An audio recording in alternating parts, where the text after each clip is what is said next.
I see we are starting to gather. In Discord and in the game.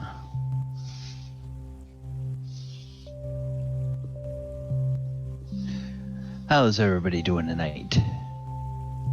Doing good. Doing great. I've got 10 followers now. Woohoo, I'm doing something. Woohoo! Another follower today, by the way, so you should be up to 49. Yes, I saw that when I logged in and I updated my counter on the stream.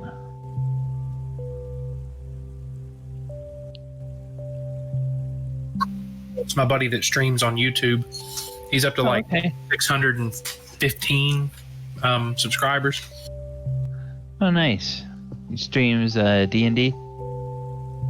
No, he likes D&D, but he streams just different types of games, and his biggest thing is Jackbox games. Oh, okay.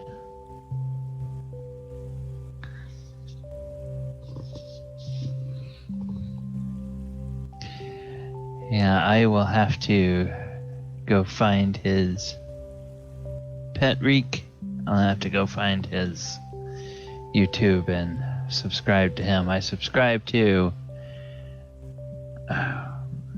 mainly to things that you would expect, and then there's one thing I've kind of gotten sidetracked into that I subscribe. So I subscribe to people that do videos about the mechanical side and API side and macro side of Roll20. I subscribe to people who do online D&D through Roll20. And then the other, there's enough of them that I follow to say it's a group of them. But the other one that I do is I subscribe to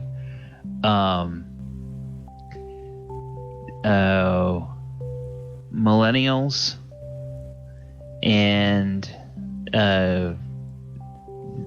people in the whatever the hell the generation is after millennials, who are just now discovering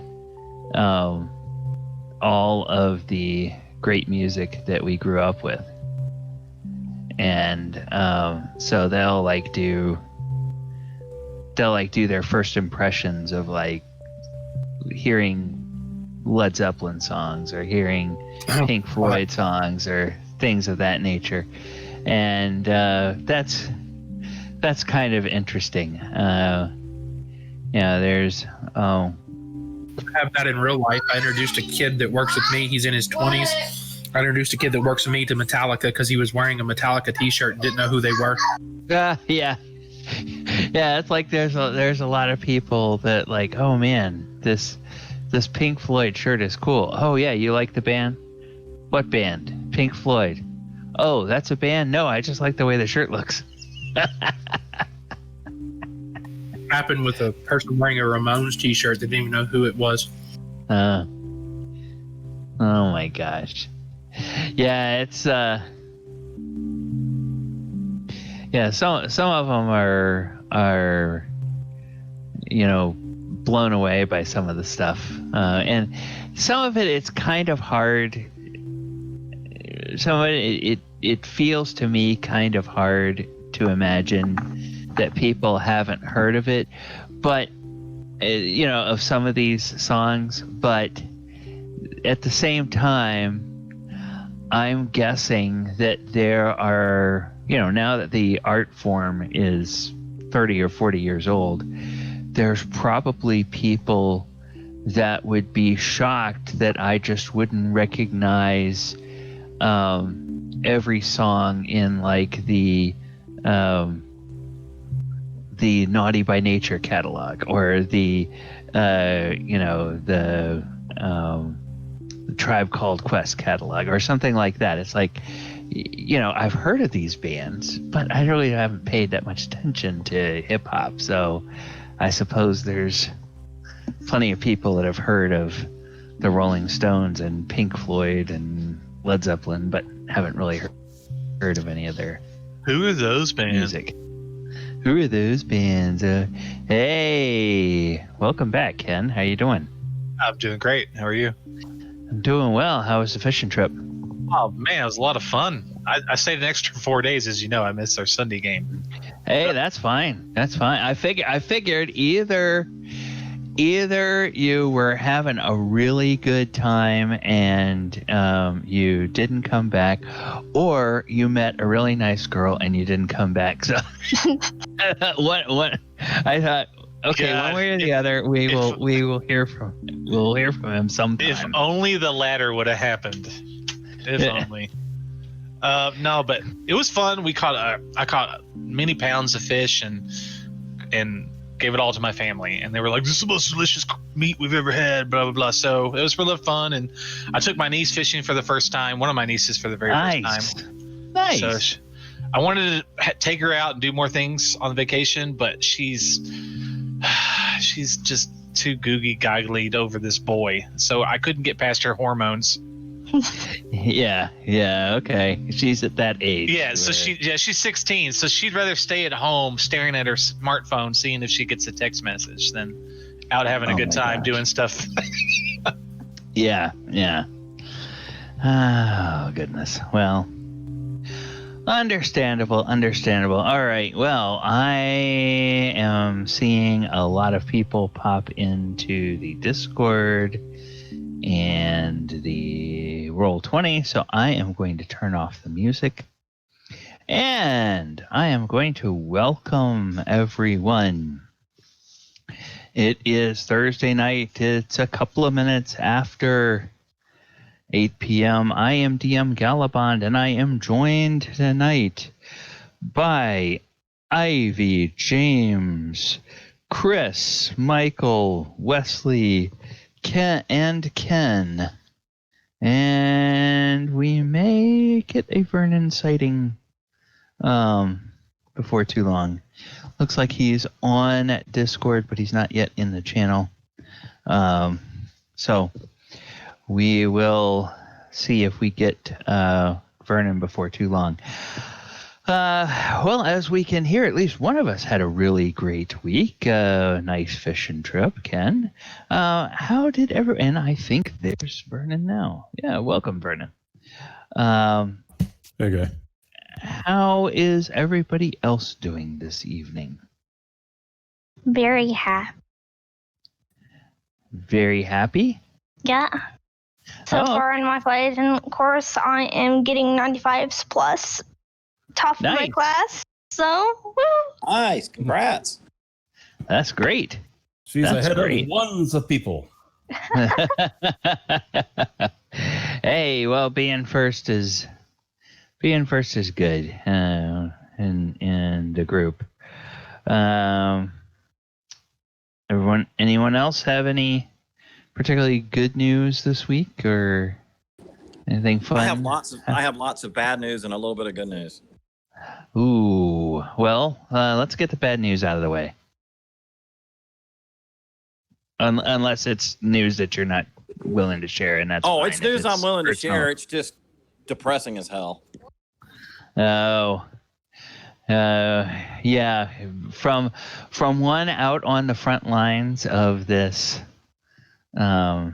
seemingly never-ending saga of COVID. Well, and that's exactly the point. Is it's probably not going to end anytime soon. Yeah. They're now saying we're now seeing people being reinfected. We're not sure if the virus is harboring in their body and making a comeback, or if they're actually capable of being reinfected around 90 days after the original infection. Oof. Wow. Which means no herd immunity. Right. Exactly. It's incredibly depressing. Furthermore, the medications that we were hoping were going to be the glorious treatments have failed miserably at treating terminal patients. Now, that doesn't mean they don't work. It just may mean that those patients were so far gone it couldn't help them. Yeah. I'm more worried about the very soon to be almost 32% of all Americans failed to make their rent and their mortgage payments just this beginning of this month. Oh, and the fun doesn't stop there. We've now discovered that COVID is actually affecting the brain. Multiple people are having strokes and secondary brain damage after they've recovered from COVID, even when they had a mild case of it. This is appearing 2-3 months later. Ooh. Oh, sweet Jesus. Which means this disease appears to be capable of crossing the blood-brain barrier and causing encephalopathy like meningitis. This is horrible news. Because it's mutated so much? No, they believe it's been that way all along. It just hasn't been detected because the other places aren't as advanced in neurosurgery as we are. Well, at least we can play D&D and forget about our troubles for a little while. So I hope the good news is really good news. Well, once again, there's no herd immunity. It appears as though that's not going to be the case. However, the good news is the vaccine series that's at the lead front by Harvard and Yale appears to be functional. They start widespread trials, phase 3, in about a week and a half. Oh, well, that's good. That's good. And if it truly it's showing that it gives, it elevates the antibodies in the body. It's getting the reaction they want it to get. So if the large-scale trials appear successful, we may have a vaccine as early as September, late September, early October. Further, there's 2 other companies that are working on one. They should have theirs. That was Sexus that's working on that. The Glasgow Wellcome one is a little bit behind that. They think that if theirs works, they're just starting phase 2 trials now. If they won't start phase 3 until probably around October, but they think that they can have it ready by the end of the year. Oh, nice. Yeah. It'll be too late. Believe in it. They believe in the vaccine so much, they're already manufacturing it. They're not waiting to see if it's successful. They think that's dangerous. Wow. Yeah, well, what is it going to cost? That's the kicker. Well, we're not sure. Also, there's the indication that if the protection lasts less than 90 days or so, then we're going to have to do booster shots. Yeah. Along with the vaccine.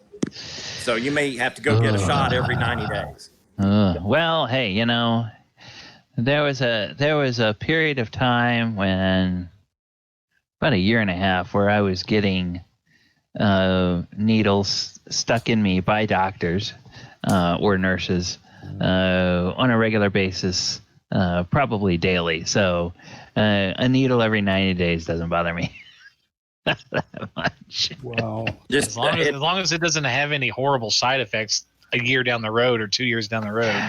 Yeah. China has gone the route of the traditional vaccine, a tuned virus. The vaccines that Glasgow and Alexa are working on are mRNA viruses, which are untested in the United States. They've never approved one. The FDA has never approved one.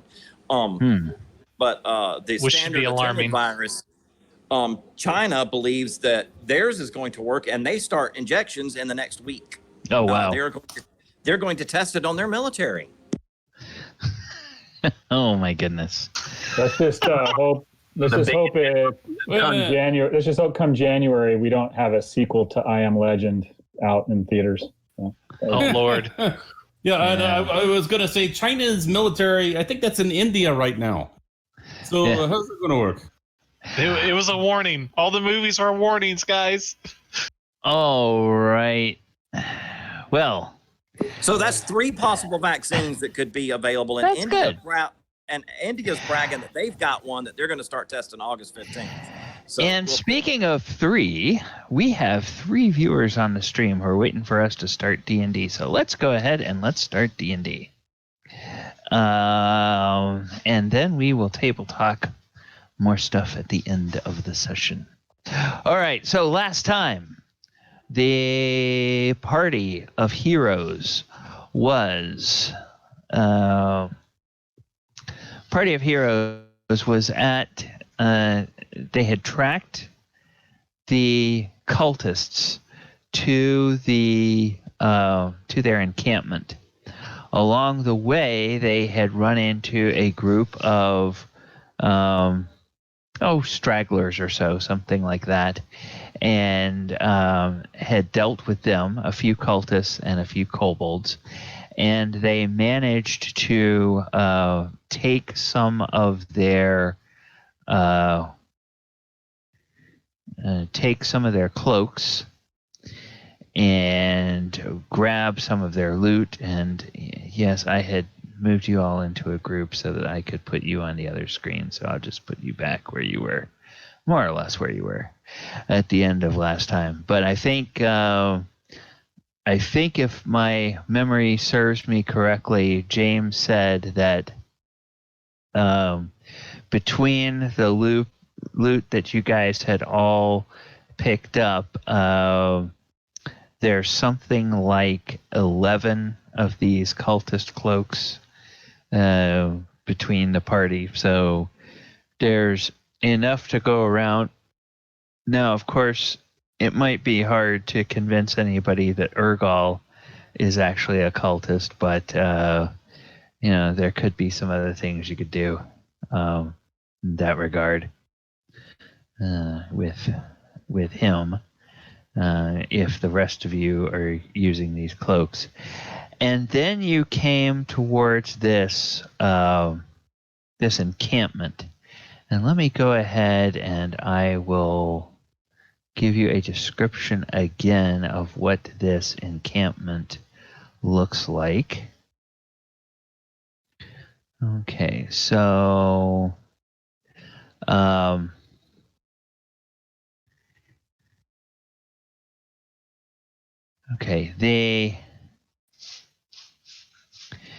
there's a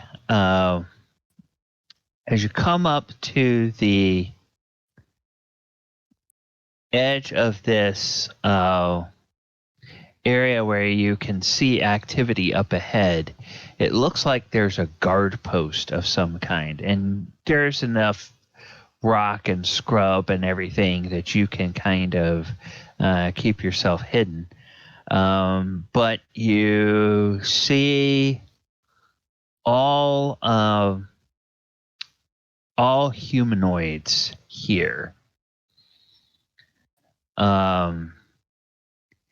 And there appears to be a makeshift checkpoint or something.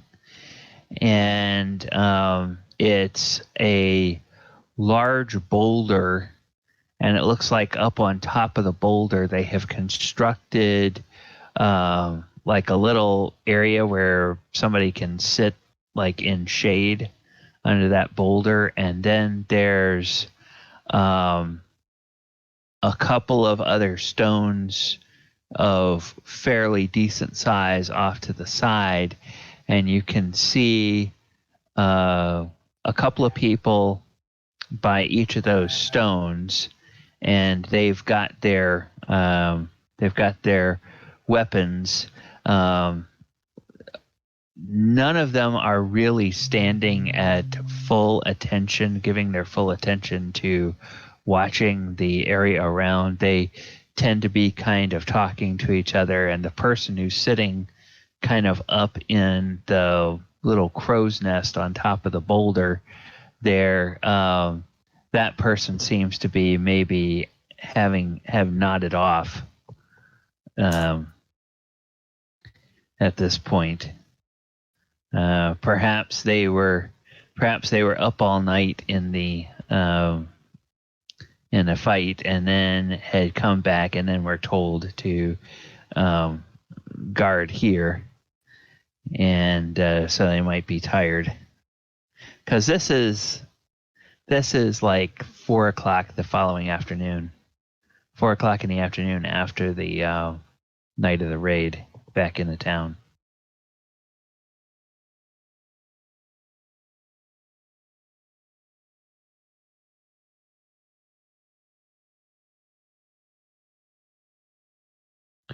So what would you like to do?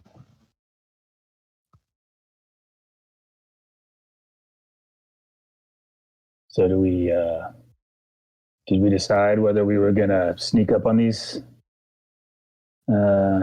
creatures, or are we gonna disguise a few of us and pretend that we've got some of you as prisoners and get up close. The second act. What you said, sneak in. All right. So, how many of us are going to disguise ourselves?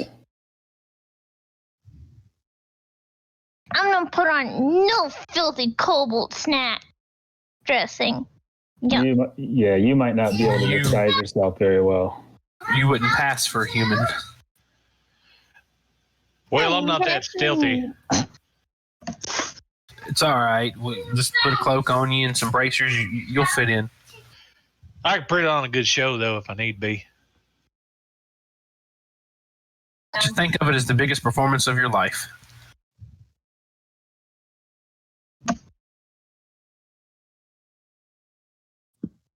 All right. So, 3 of us then? The rest of you guys? Osprey. Could Osprey put a cloak on? Yeah, I guess I can put a cloak on. I just don't like to lie, that's all. But yeah, you guys don't want me talking. Mr. Falager should do the talking. As a prisoner, I should do the talking?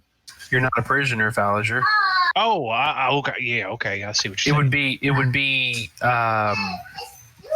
let's see, Brock.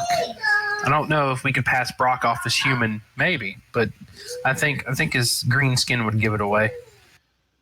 Yeah. I have a question. What are our objectives when inside? Intel. What else do we know, DM? Well, you know that following the trail of the wagons and the cultists that left, you know that the loot they carried away, they came this direction, and those wagons seemed like they were weighed down more on the way back to this camp than they were on the way to the town. You also know that they have at least, or you suspect that they have at least one prisoner, that monk that the fellow is telling you about, that was over there. So we gotta go rescue the monk. And as of right now, we see a few humanoids that appear to be at some lookout point, but we don't yet know how many, correct? Well, what you can see a total of 5 or 6 of them. This big rock here has kind of like a crow's nest up on top of it, and this guy appears to be up in that crow's nest, but he's kind of dozing. You see some other folks, and then there's how long are you guys sitting there observing? Or how long do you plan to sit there and observe what's going on? Brock, what do you think? About what? About us, disguising ourselves and taking, let's see, you, most likely, Bell, and I would say... Ergal. Yeah, Aragol. And we act like we have you in manacles or ropes, and we sneak into the camp and go, because we'll act like we're, I guess, taking you to the cells, and then we can get the monk and try to get out. And that's the plan. I don't think we can say how good it is until we're inside, but what was the question? Well, the question was, how long are we going to sit here and watch these guys right here? The problem I see is if we go all the way into the camp, we run the risk of, if they find out who we are, even if they don't find out who we are, a few of us will get locked up, and the remainder of us will be surrounded by 20, 30, 40 baddies, right? Out of character, but am I remembering the wrong game? Do you have a familiar? Or no? Was that the last game? No. I didn't get the components yet. I have the spell, but I haven't got the components. I didn't ask for them, so I don't have a familiar right now. I have a question. Did the cultists, do they have any kind of tattoos or markings on them or anything like that?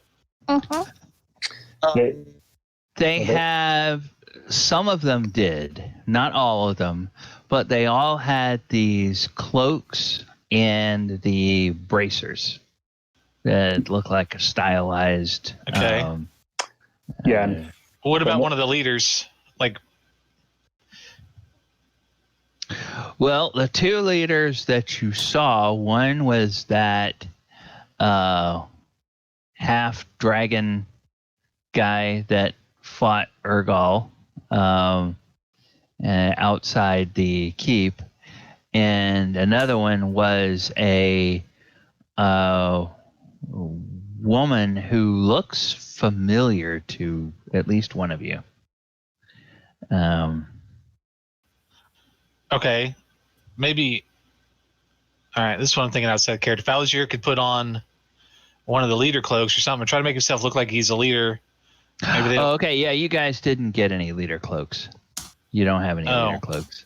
The equipment we have the cloaks and the bracers that will make us look like all the other cultist individuals, and then everything else, they were all kind of random. From what I understand, what we learned, everyone else kind of just had random stuff.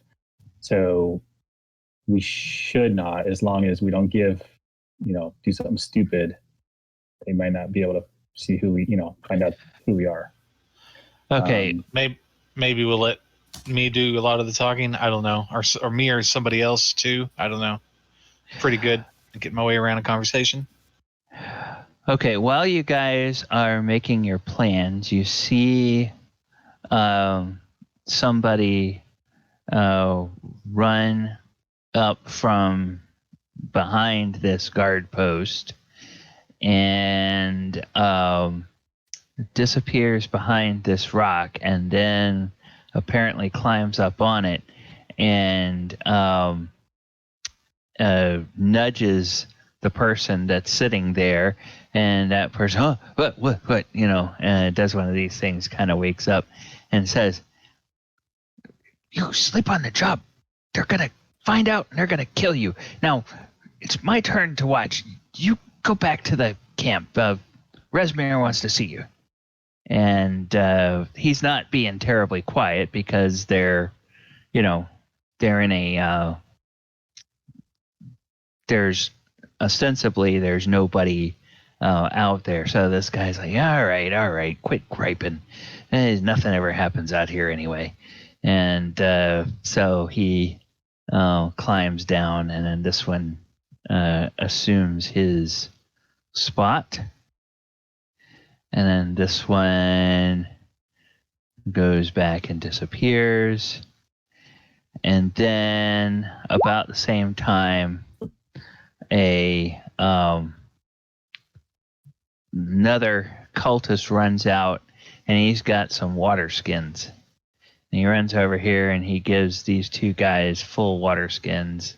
And then he runs around and gives these two guys full water skins. And then he takes their empties and he runs back, and then he disappears. All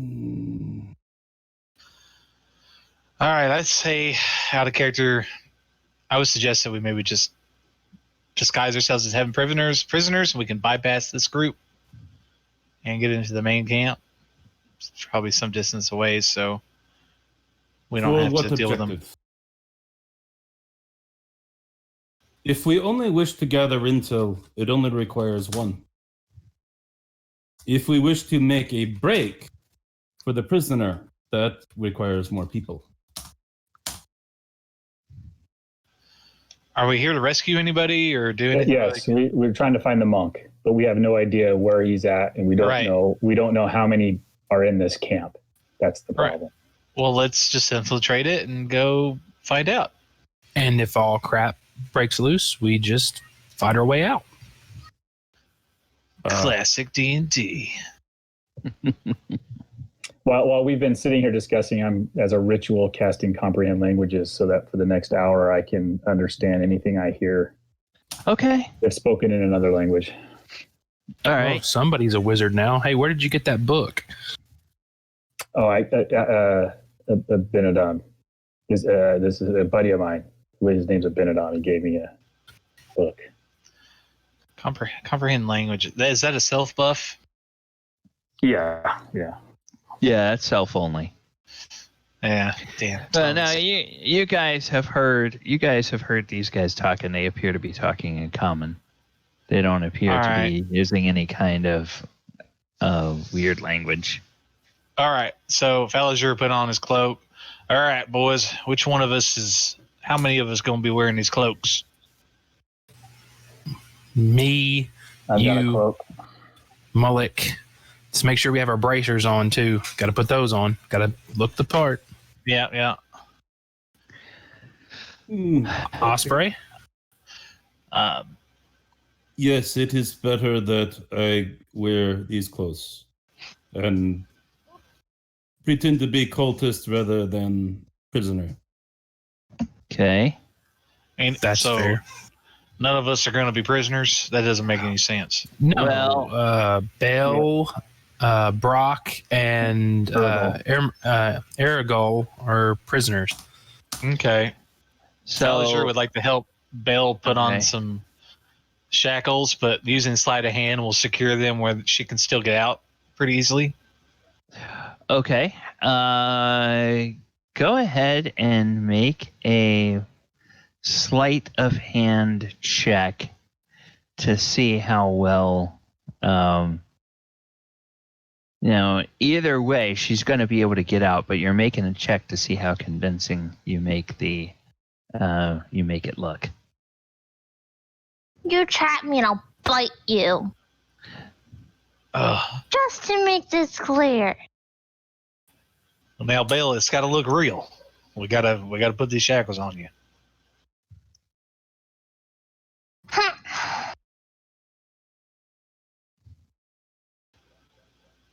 Is that a yes?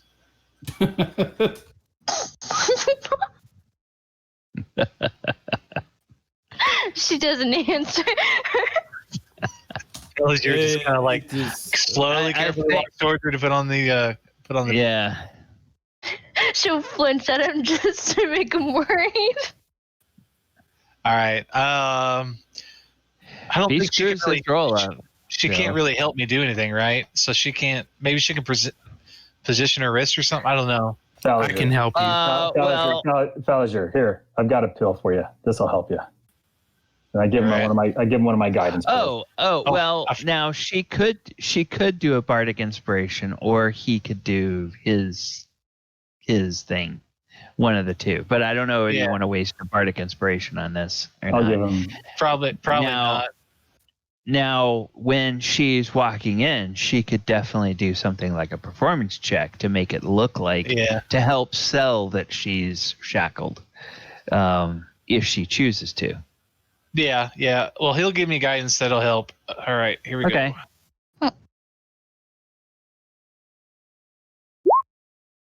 Oh my goodness. Oh, okay. All right. So let's say 1d4, right? Yeah, I don't know. I don't think I set this up right. Well, okay. Yeah, you can roll it or I can roll it. Yeah, just that's fine. So that's a total of a 17. That looks pretty good. And Bell, there's a moment after he gets finished fastening or looking like the shackles are fastened, there's a moment that you're worried that maybe you are trapped, but then you notice when he touches something, you see how there's a way that on the one side they can just pop open. So you realize that you're not really trapped, but it looks pretty convincing. Then it'll be up to you to help sell that when they see you supposedly brought in as a prisoner. All right. So who else is going to be a prisoner, and are you going to put shackles on them? Are you going to tie, put a rope on them, or how are you guys going to try to sell that they're captives? I'll put shackles on Irrigal, and I'll use sleight of hand. Okay, sleight of hand. I'll guidance him. Okay, all right. All right, that's a 14, and then with the guidance of 2, that's a 16. Yeah, that's really good. Urgal, you see how those shackles, as Thaldor's putting them on, you see how you can easily get out of them, but when you hold your wrist just like that, they look really convincing. They look like they're really on there. So that's good. And then what about Brock? Is Brock going to try to pass off as a cultist or as a prisoner? No, I have idea. Mysterious voice, so I just spoke to. I think Brockson should play role of deserter, of traitor, because he has strong arms. So he will be a friend coming for being recruited.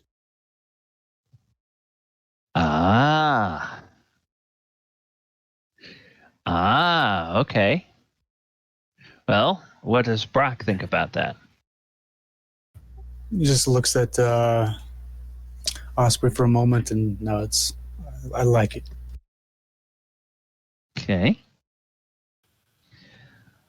I'd advise that for this charade to work, that those of us with a little bit of a silver tongue, if you will, might need to do most of the talking. Mr. Fellinger, here is a story. Brock's son turned traitor from being hero in Caravan and from being hero in Caravan and took these two from there. But they don't know who we are. They would hear about us, but they don't know what we look like. I see. So we captured 3 guardians of the caravan with this so-called filthy tabaxi and this. Hey! Hold on, Belle. It's just part of the act now, Missy. I'll just give me a second. We captured 2. Yeah. Mm-hmm. I have I prove myself daily. With help of Brockson, who turned against them. That sounds like a plan. Brock wants to join, and he turned traitor and helped us capture the other 2. Good point. That's a good point. Fallinger will get some dirt and stuff, start rubbing it on Bill. No, you did not. Can't be clean. I suggest you boys put some on them other boys too. Make it look like there was a fight. Yeah, I'm not rubbing dirt on Aragol. Aragol probably stare me down and want to backhand me. I think he can rub dirt on himself. Yeah, Aragol, you can, if you want to, you can smudge yourself up with grime or dirt or whatever. You've got enough free movement that you can do that without, risking those shackles that are on there tenuously. All right. So whenever we're ready, I think all of you are. Oh yeah, Ken. One thing I wanted to make sure of. Did you get a chance to level Fallinger to second level? Yeah. Okay. What's his new hit point total? 19. 19. Okay. All right. I just got to update your token. Okay. Twinsies. Cool. All right. So whoever is going to lead this merry band can. Okay. Step forward towards the. Fallinger's going to be walking side by side, kind of forcibly holding Bill, and then I don't know who's behind Faliger. I'll go behind you. And I'll be on the other side of Urgal with Valdor. Okay, so Bill will Okay. be either on the left or right side of me, whichever she chooses. And then that's the way we'll go up, I guess, however we do this. And then Aragol can be in the middle of me and Mullock because he's a big dude. Okay. And then Osprey and Brock in the rear. Yeah. Okay. In rear? that is- Faliger whispers in Bill's ear as he leans in. Oh, All I right, see. now, you need to play the part. And you got to act real mean. You just rubbed dirt in my freshly clean fur, so I don't think I'm going to have a single problem with that. Hey, Shut your mouth, you dirty tabaxi, as we get within a few feet of the cultists. I will help. Osprey opens up his water skin and pours water on her. No! Okay. All right. Well, we'll presume that all happened back before you started moving, because as you guys get up doesn't matter. here, it's a little too late to do that. As the No, it just looks. the cultists, they, ready their weapons, and this person up on top of us, he says, "Hey, you, stop! Where are you guys going? What do you have there?" We've brought prisoners To from kill your kids. Oh, shut up, you tabaxi, and he'll grab her by the throat. We brought prisoners for our master. We captured them at that town from a caravan not too far back. Oh, ho, ho, ho, ho, ho. Oh, I heard rumors there was a caravan, but for some reason we never went and sacked it. I see that they sent a party to get it. Good. Well, did you bring any loot with you, or did you just bring these filthy prisoners? What was the name? So we were listening, and some guy named their boss here somewhere else. What was the name of the... The half dragon was... Yeah. Because there was a guy, and they were saying, "Oh, you better not sleep, or such and such will do something." Yeah, the half dragon is Langdredosa. Langdedrosa. I'm gonna put this in Discord. Okay. Cult camp leader seems to be someone called Langdedrosa. There is also a high-ranking female that you heard referred to as Frulum Mondoth, I think. Yes, Frulum. Frulum Mondoth. Okay. So I think either one of I brought a pet for Langdorosa. I think our master would like this little damn whatever the hell she is. While he's trying to intimidate, insult her, she'll try and bite his hands around her neck and just try and start kicking him. Faliger grabs her tail and grabs her by what? Make a performance check, Belle. Okay. See how well you sell this trying to in air quotes fight against your in air quotes captive. Oh, she wouldn't be trying to hold anything back either. She's generally pissed. Well, now remember, I'm gonna say that Belle is going to remember and keep her wits enough, unless you think otherwise, to remember that she's got those manacles that could be easily broken out of, so she doesn't want to give that away. Mhm. But yeah, 20 for performance is great. Actually, I got something. She So sells that. Terms. She's performing the anger. If a character reacts to his anger, they're selling her anger. That's what cells is. Okay. All right. So, yes, you're doing a performance, and yes, that 20 sells it as far as the cultists seem to be concerned. They point their weapons at her, like they're worried about maybe they're going to have to use them, but at the same time you see them grin and say, "Oh yeah, the boss is going to have fun with her." Ha ha ha ha ha. And she's a feisty one. He likes them feisty. And they chuckle amongst themselves. And also, we have strong defector who helped us defeat meddlesome people from Caravan. But no money, because these are the meddlesome people from the Caravan. The rest of Caravan is very large.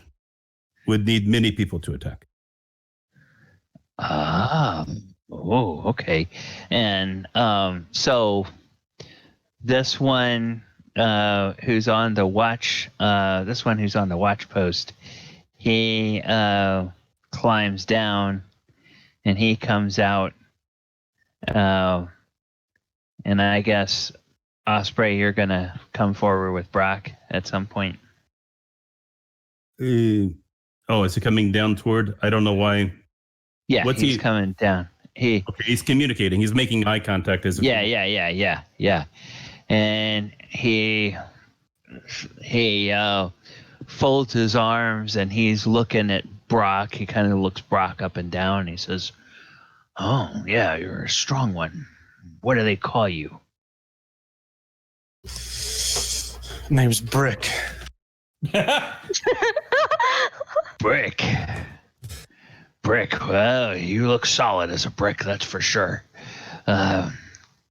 So you helped to capture these from that caravan. Oh, where is that caravan headed? Let me think for a moment. Pulling up my map. Caravan's heading east. Damn, I can't read. 1 second. Burdus. It's cut off by the road. Yeah. It's heading east to Burdus. Oh, heading there, and probably after that to Candlekeep.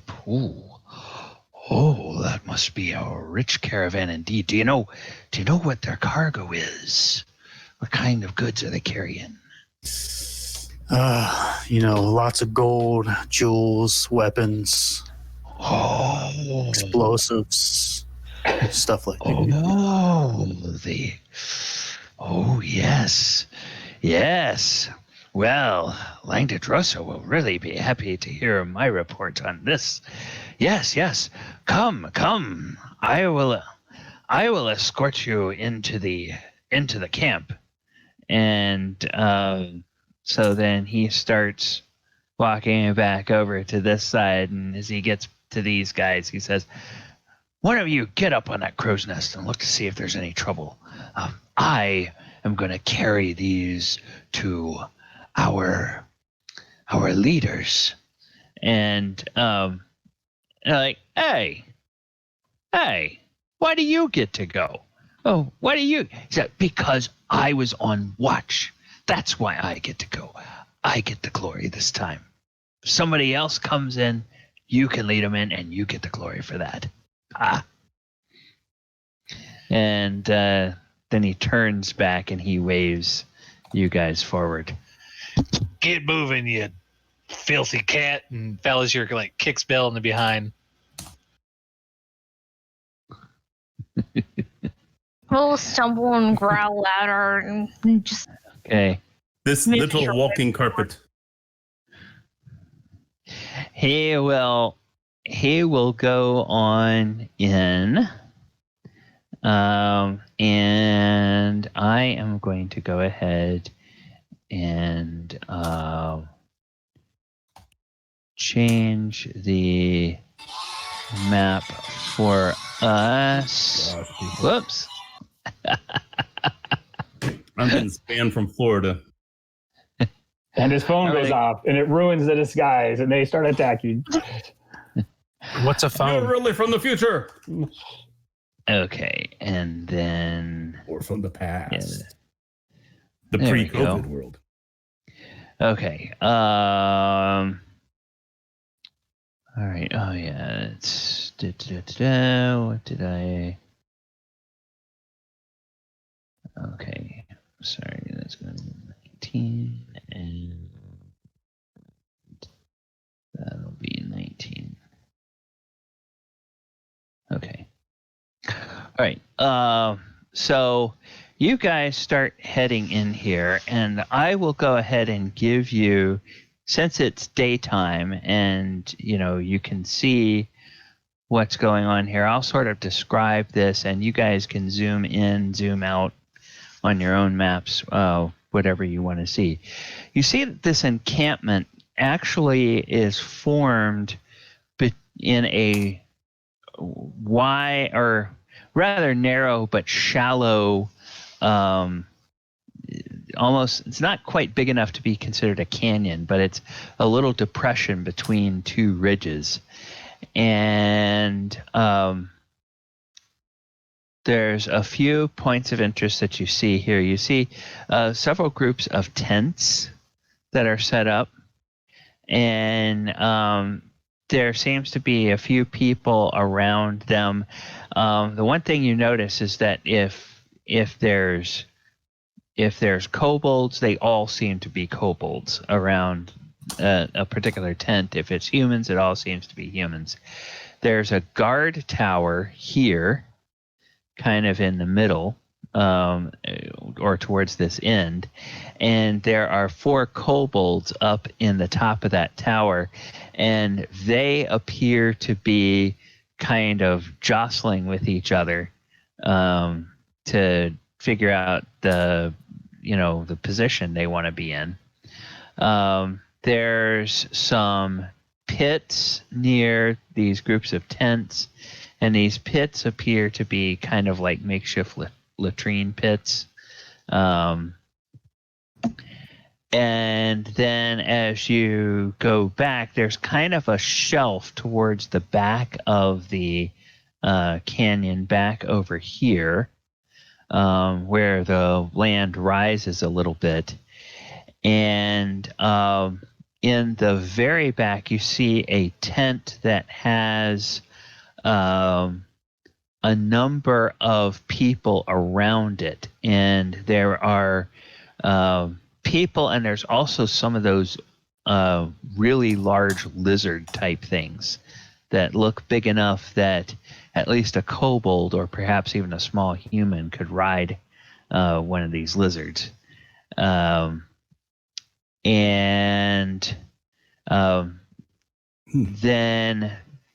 at the very far end of this little valley, you see what looks like a cave mouth.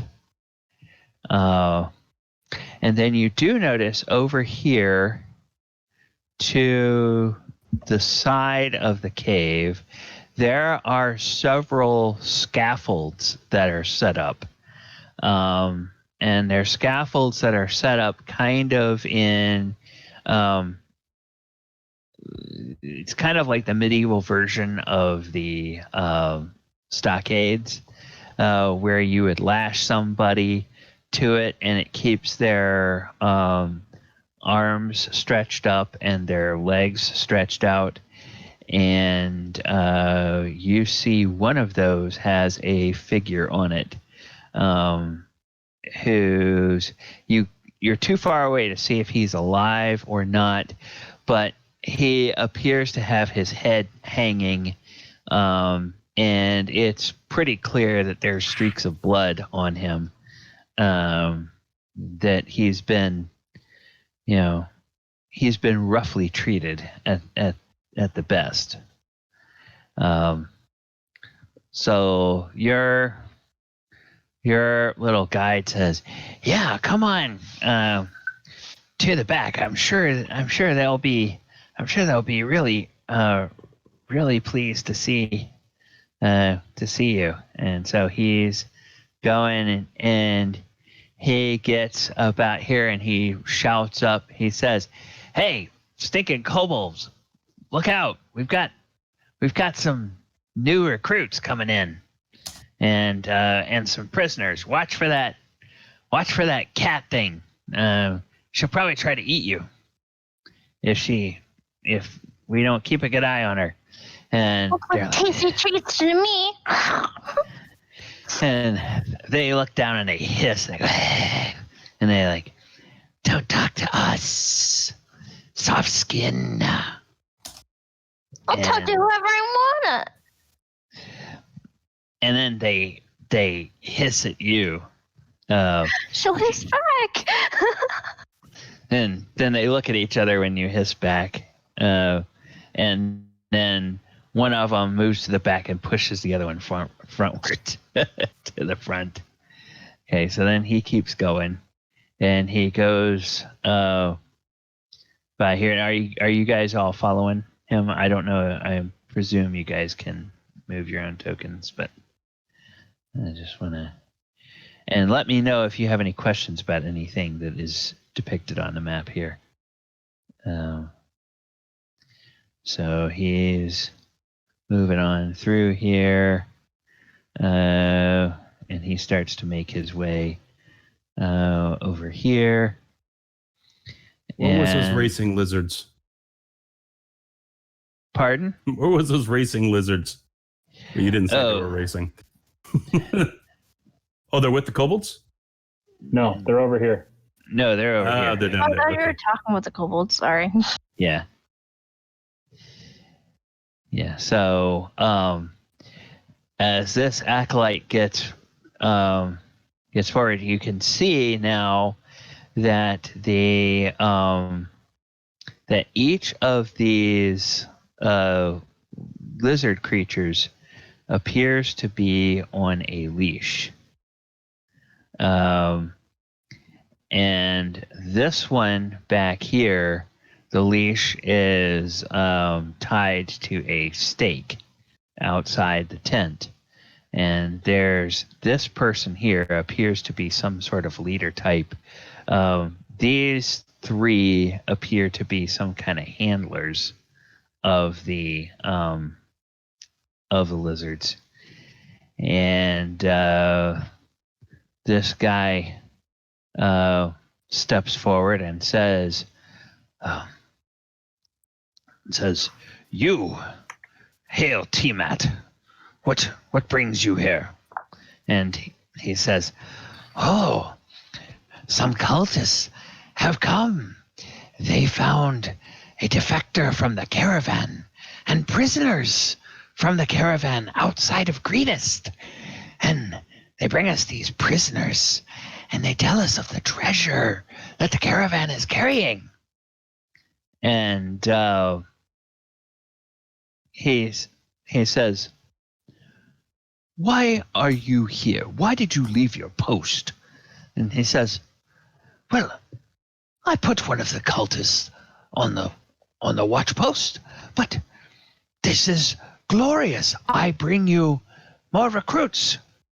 And he steps forward and he says, "You do?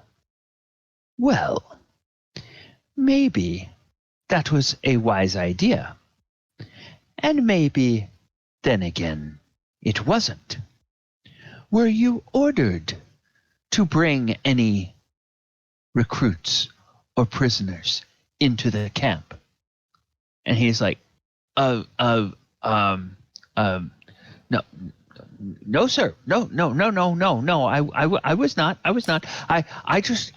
just wanted to make a good impression." "Ah, yes. You wanted to make a good impression. Well, let us be glad that Langdedrosa is not here to tell you how disappointed he is that you cannot follow orders. Sadly, that falls to me. and he gives a whistle. And when he gives a whistle, there's a snarl. And this lizard just rushes and pulls up the stake that its leash is tied to and runs over and just absolutely mauls this guy. Oh. Before the Drake comes, can Belle snicker and say, disappointment? Just yeah, you can. You can definitely do that. All right, so let's see. All right, so what is this guy's attack? He makes a bite and a tail attack. Well, he misses with the bite, but then he hits with the tail. And he bloodies this guy with his tail attack. And the acolyte goes to pull a club, and this fellow walks up and says, "I don't think so. You have disobeyed orders for the last time, but perhaps you will be a lesson for the others." And he pulls out his. Osprey tries to stop it. He puts his hand up. We apologize if not going through correct channels. However, we have very large and strong stranger with us. So, but it would be bad to bring him in without some escort. Okay, you can finish saying that, and as you do say that, he will just sort of look at you and kind of twist his sword in the fatal wound that he gave this guy, and he will say, "Oh, you all did exactly as you were supposed to. He is the one who left his post when he should not. Therefore, he is the only one who should be punished. But now at least we don't have to go hunting for food for the drakes. Or at least we don't have to feed the drakes the prisoners tonight." And then the other drake handlers, they all laugh and they unleash their beasts, and all of the beasts come over and just start munching on this guy's corpse. And they start tearing chunks out of it, and they're just like completely oblivious to the rest of you. They're not even paying attention to you. Mulek looks away. And what did it say? If you keep back talking me like that, that might be you filthy cur. Why does Cat think this is funny? And we're gonna tell family anyway, so let's start off with him, huh?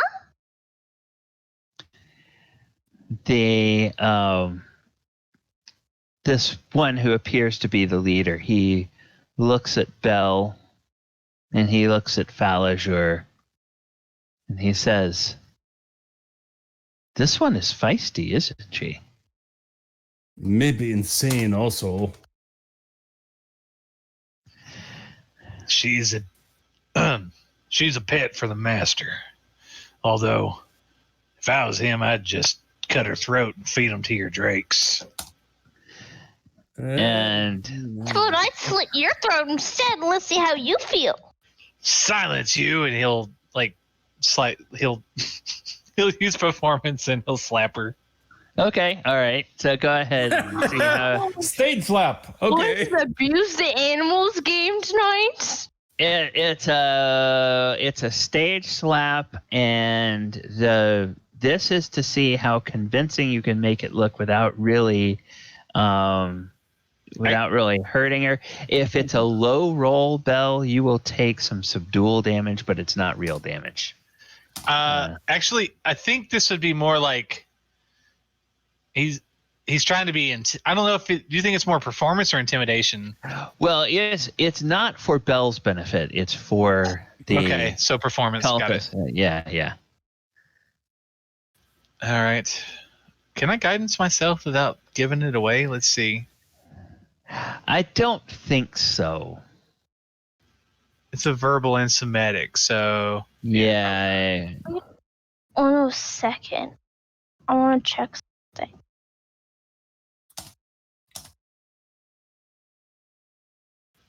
Oh wow.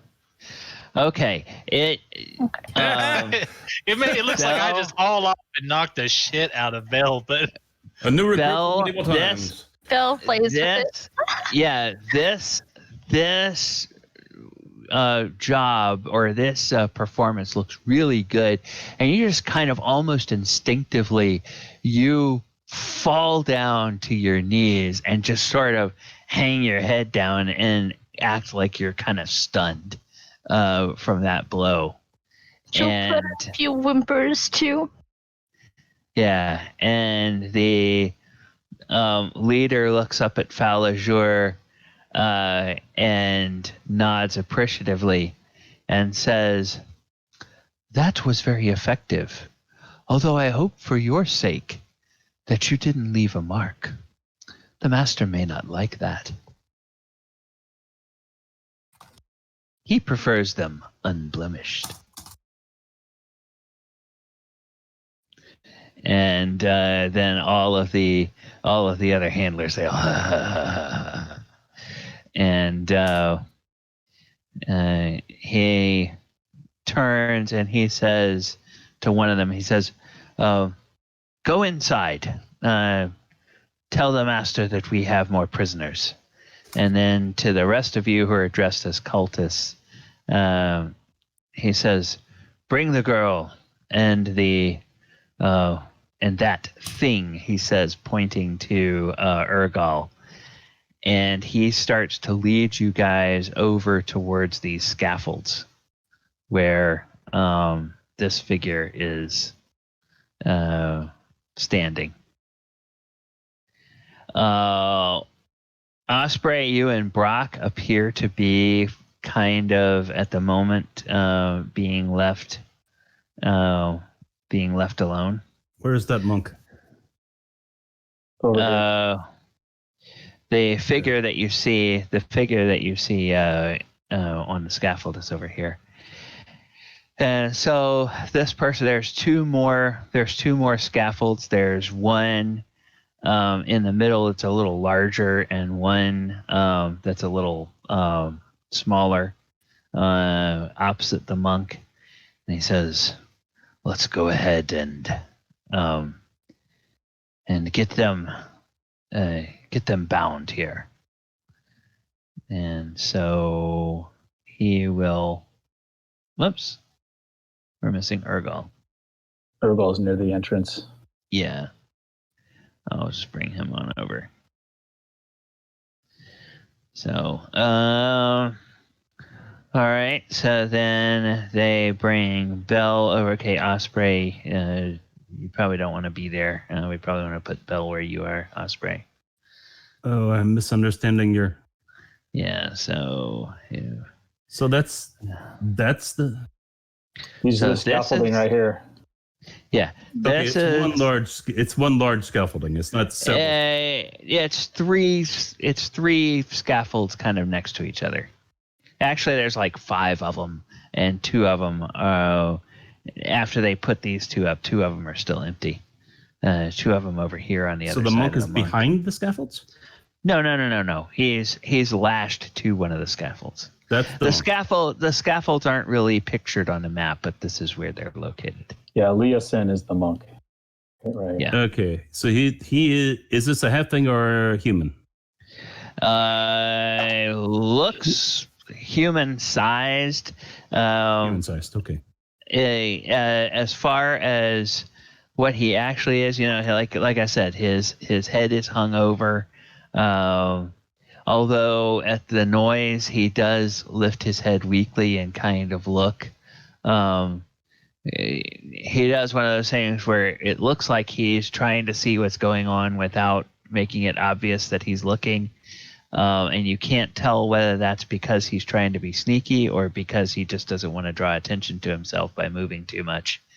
The way he's been beat up, you could believe either one. So this guy will go around and he will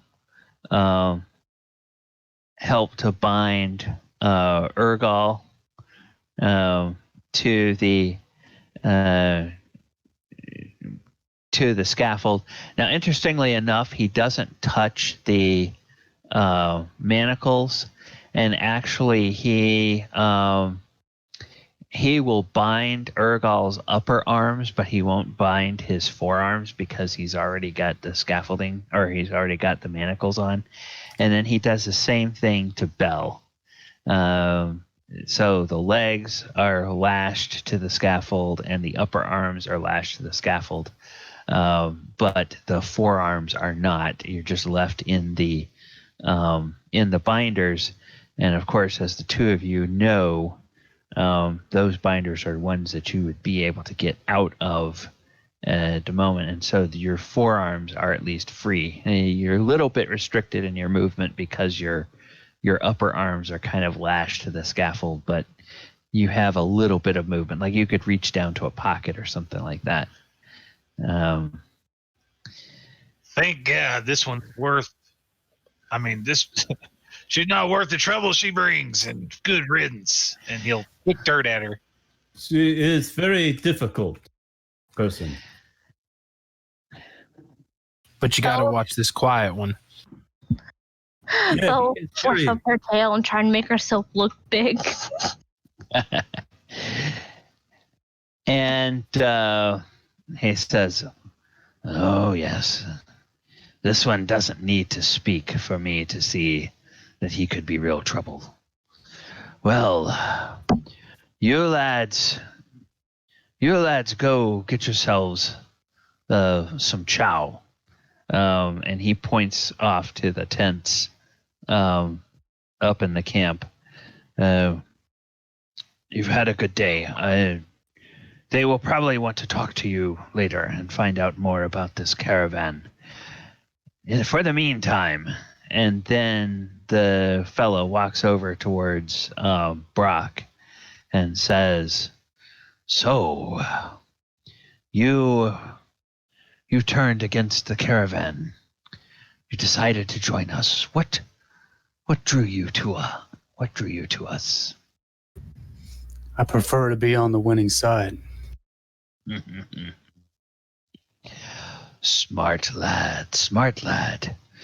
When Our Lady Tiamat returns, then all the world who stands against us will grovel and be food for her pets and her followers. We who are loyal to her, we servants of her church, we will be raised to rule over nations. Yes, so tell me, my friend, what do they call you? Name's Brick.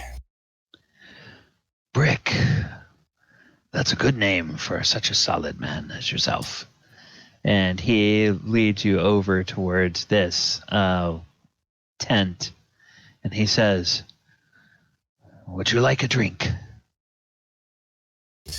I would, actually. Okay. And he Actually, he stands out here and he says to one of the other guys, he says, "Go in, bring us a bottle of wine, 2 glasses, and bring a tray of those sweets. I'm famished." And so the guy runs inside, and he comes out, and he's got a very nice silver tray that looks kind of out of place in a camp like this. And there's a bottle of fine elven wine and 2 mismatched goblets on the tray.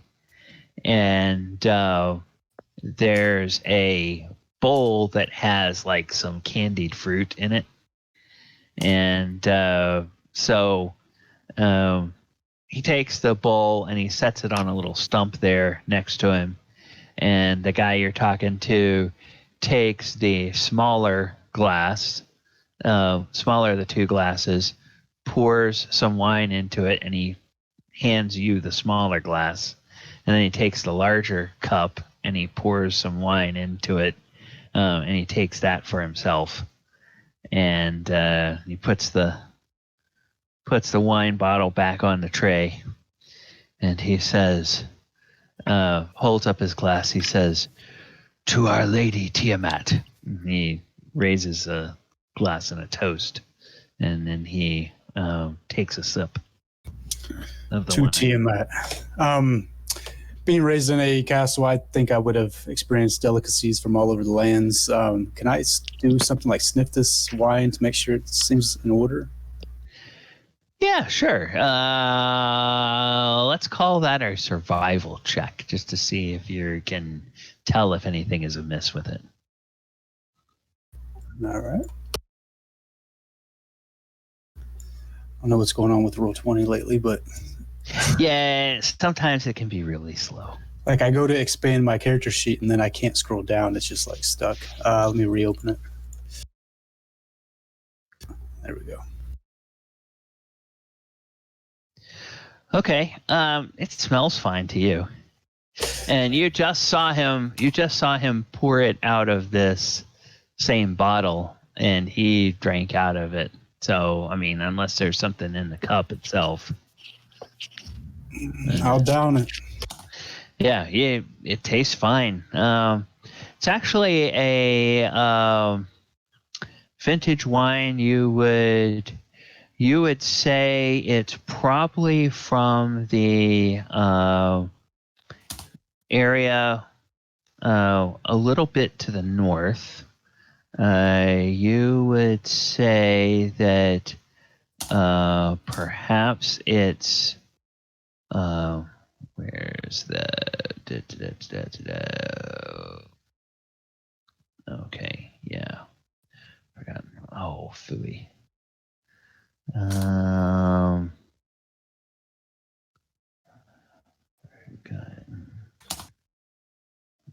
oops. Realms map. That map that I had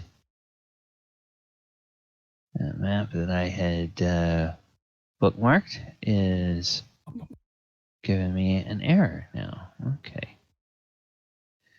All right. So, looks like it's a little bit. Oh, come on. A little bit up north of the.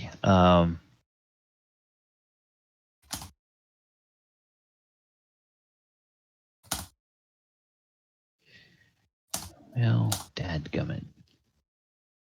With a 13? Yeah, now this is he's got some things in his background. Oh, there's something. Yeah, that make him really keen on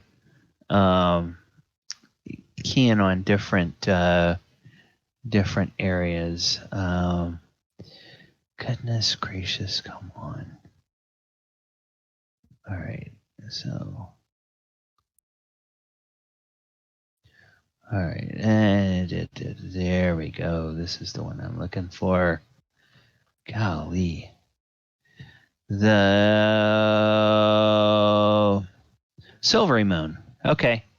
I wanted to say Silvery Moon, and then I just kept having a flashback. Wait a minute. No. That's a place in World of Warcraft. I think I'm mixing my things up, but no, Silvery Moon is a place. I know of the place. Yep. Silvery Moon is a place in. I've been there. I've been by there. Realms. I've been by the light of the Silvery Moon. I'm a huge fan of Dritz, and that's one of the key locations in the story. Okay.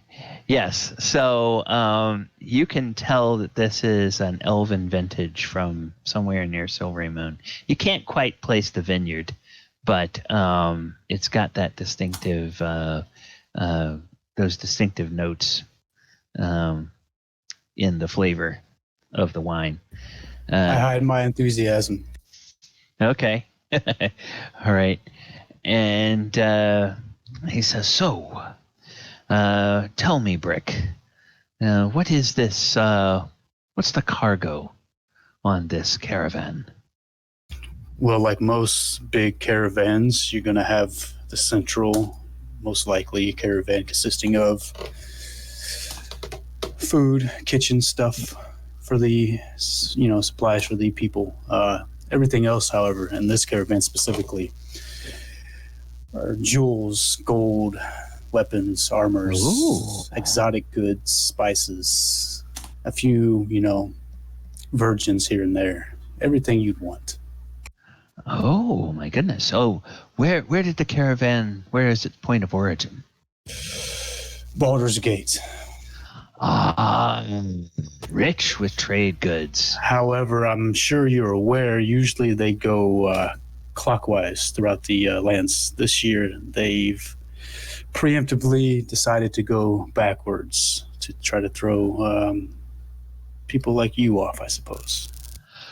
Oh, well, I will have to get word to our brethren who are watching the trade route. So my understanding is if I put the message from that poor unfortunate bastard, and he points over to where the drakes are still munching on their dinner. From what he said, this caravan was bound for Greenest when it was intercepted by our friends, and you took the chance to leave. Right around Greenest, I believe. We went around Greenest, one side or the other, to avoid the conflict, and we left the caravan just northeast of Greenest, headed towards the name again, Jesus. Burdusk, I think. Burdusk to the northeast is our next destination afterwards. Ah, very well, very well. Okay, well, then we will be sure to send.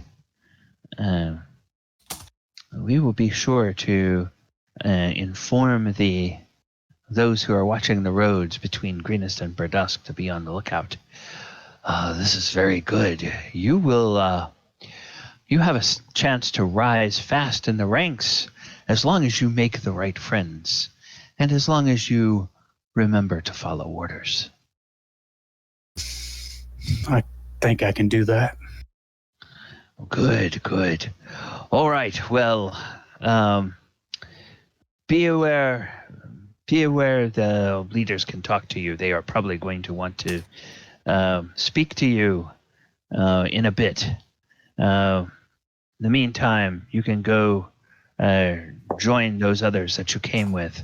Have some refreshment and some food at the tents. When the leaders finish dining, they will be out to inspect the prisoners. And I will call for you if you're needed. I'll put my cup down back on the tray and rejoin the group. Okay. All right. Okay, so while he was doing that, what do the rest of you want to do? We're going to rewind the clock back until to the point that he started talking with that leader. and figure out what the rest of you guys want to do. Falliger's try to talk go to ahead. that. Oh, yeah. Falliger's going to try to talk to that monk, I think.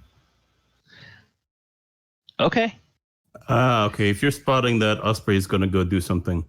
Yeah, I'm with Falliger. And Mulek's going to be seeing what this is over here, if he can. Yeah, okay.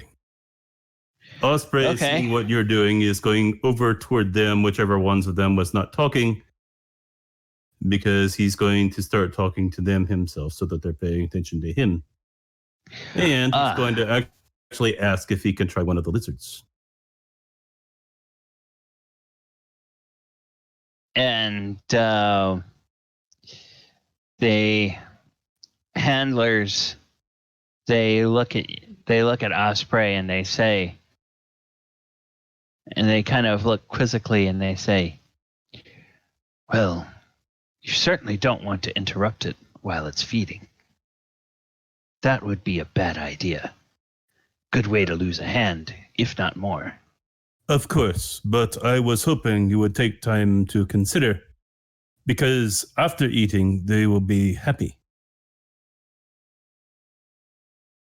And perhaps a good time to try. So, and he looks at you, he says, I don't remember you. Were you with our group on the last marches, or were you from another cell? Oh no, not from last marches. So you have been a handler of the guard drakes before? If you're not still a handler, what happened? Why did they take the privilege away from you? I have not. To get your drake killed? No, I have not handled drake before. I want to learn to handle drake. Oh. And one of them elbows another one, and they chuckle amongst each other and say, "Oh, he wants to learn to handle a drake. Oh, okay. Well, by all means, yes, we would love to see if you can handle one of these drakes." They seem to think this is very amusing. All right, so you're going to do that. Mulek. Yeah, Mulek just wants to see how close I can get to here to just see if I can determine what this is and where it leads to, if it's a cave or just what is it. Okay, so you start heading over that way, and as you do, you don't get too, you get maybe about 25 feet away when you see a couple of guards step out of the gloom, and they're just glaring at you. As soon as I see that, I just nonchalantly just turn around and just kind of just keep walking back. Okay, all right. And then the rest of you see they kind of just melt just back into the shadow, so that they're kind of hidden from plain view there. All right. Falliger, you wanted to talk to this monk. So you see him, you see him up close. He looks like he's got a big mop of hair, so it's hard to see whether he's got half-elf ears or human ears, but he's got mostly human features on his face. His head is hung forward. His clothes look, somewhat torn. and he's all grimy, and he's got several bruises on him and some superficial cuts on his arms and his chest, and it's clear that some of them have bled, and then the blood has dried on him. But now that you're up close, you can see that he is breathing, and his breath seems measured and steady. But he still keeps his head down as you get closer to him. I'll ease up next to him, and I'll reach up and I'll pull his hair back to look at his ears. What's he doing? Or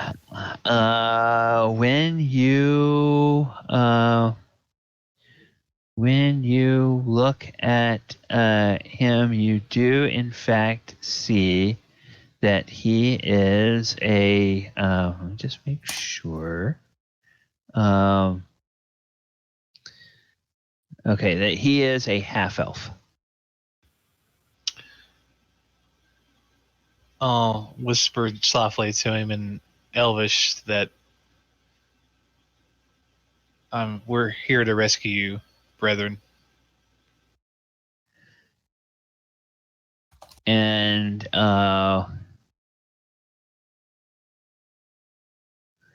he says, rescue? What the hell is wrong with you?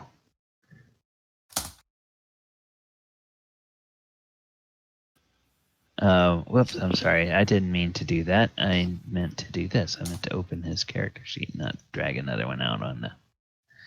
Okay. He says, what the hell's wrong with you? You'll ruin my whole plan if you rescue me. So here we are having a conversation in Elvish. Well, what's your plan? Because we were sent here to investigate and rescue you. Those, I'm sure they meant well, but those lads are a scroll or two shy of a full book sometimes. No, I'm doing research on the cult. I'm trying to find out their strength, their numbers, their aims, where they're headed. I'm sorry, I look over at Falager and I go, in Elvish, by the way, because I can speak Elvish. I look over and go, yeah, buddy, their aims is to bring back a dragon god. That's kind of the point for them, and they're obsessed with it. And the monk, he gives you this hard stare, Faldor, and he says, well, of course that's their aim. They're a cult of the dragon. That's what all cults of the dragon do. But why are they attacking these towns? What is it about the green fields? Well, what is their aim? What are they doing here? Do they intend to erect some sort of temple here in the middle of the green fields? What's going on here? That's what I'm trying to find out. What do you think, Falager? I think maybe I ought to do a little bit of investigating with the boys over chow. What do you think? Sounds like a plan to me, as we're both speaking in Elvish. They'll make really bad Elvish. She can't speak it fluently, but she'll purposely make it rough with growls in the between and saying, got facts? What? I'm sorry, I didn't quite hear. She'll make her Elvish hard to hear, like mask it with growls and annoyance sounds, and saying, got facts? Like, got any information? Got facts. Oh, got facts. And then he looks back at you, Falager, and you, Thaldor, and then he kind of turns his head towards Urgal and Bell and says, and I suppose they're with you too. and now you've gotten them captured. Well, I'm not with Faerun anymore. He put dirt on me. He made me nasty. And Bird, he poured water on me. All in Elvish. And he shakes his head. He says, well, then perhaps I'll have to rescue you after nightfall then. I have a blade that they have not found tucked in my boot.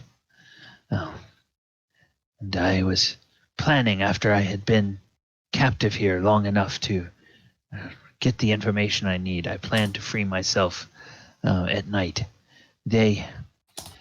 This lot has a tendency to get themselves way too drunk and go way deep into their cups and then fall asleep. I think I can get away.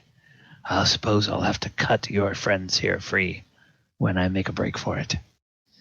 And I'll have to go tonight. Well, what are your plans? You're here now. Well, like I said, I think me and my companion over here, Padre, will go talk to the boys in the camp over some drinks and dinner, get some information, and anything you think I should ask? Well, yes, if you can, ask them where they are bound next. Oh, what's the next target? That would be useful intelligence. If we can get away, then at least we can perhaps alert somebody, let them know the direction of travel. All right, we'll go do that. That's what me and I guess Mulek will do. We'll hit the chow tent. I'm right there with you, but before we leave him, he said he has a knife in his boot. Can he reach it, or do I need to sleight of hand barely nick his ropes so that he can just break free? And he says, he smiles at you, and he says, a knife would not be very good if I didn't know I could reach it, would it? And Fair. Yes. Yeah, you gotta watch out for these monks. I heard they're pretty dexterous, if you know what I mean. I got you, Fallisher. And he Can said, you do a cartwheel? I don't think he can while he's tied up. it would rather ruin my research if I tried that now. Well, you all had best get going before those others lose interest in your friend over there. And he nods towards Osprey. All right, so you guys, the four of you, are gonna head off, and we'll say that like over here, there's a group of humans, and they're all sitting around. They're all sitting around some tents, and they're all chowing, and they wave you all over.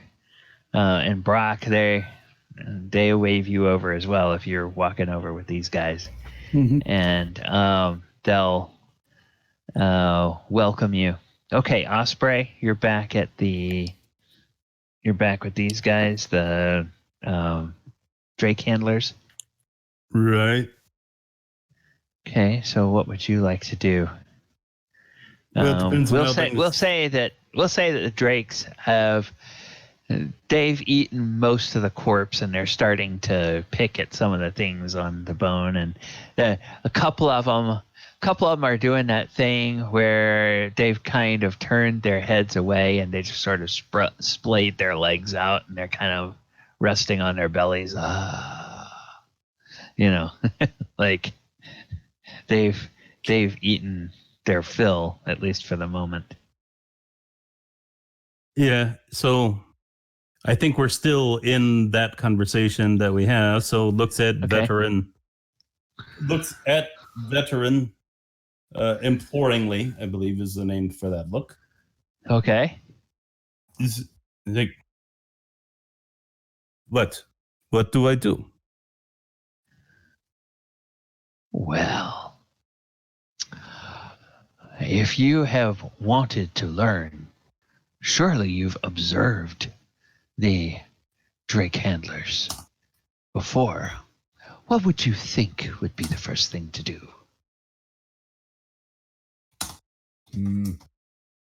I don't have much with Drake handlers.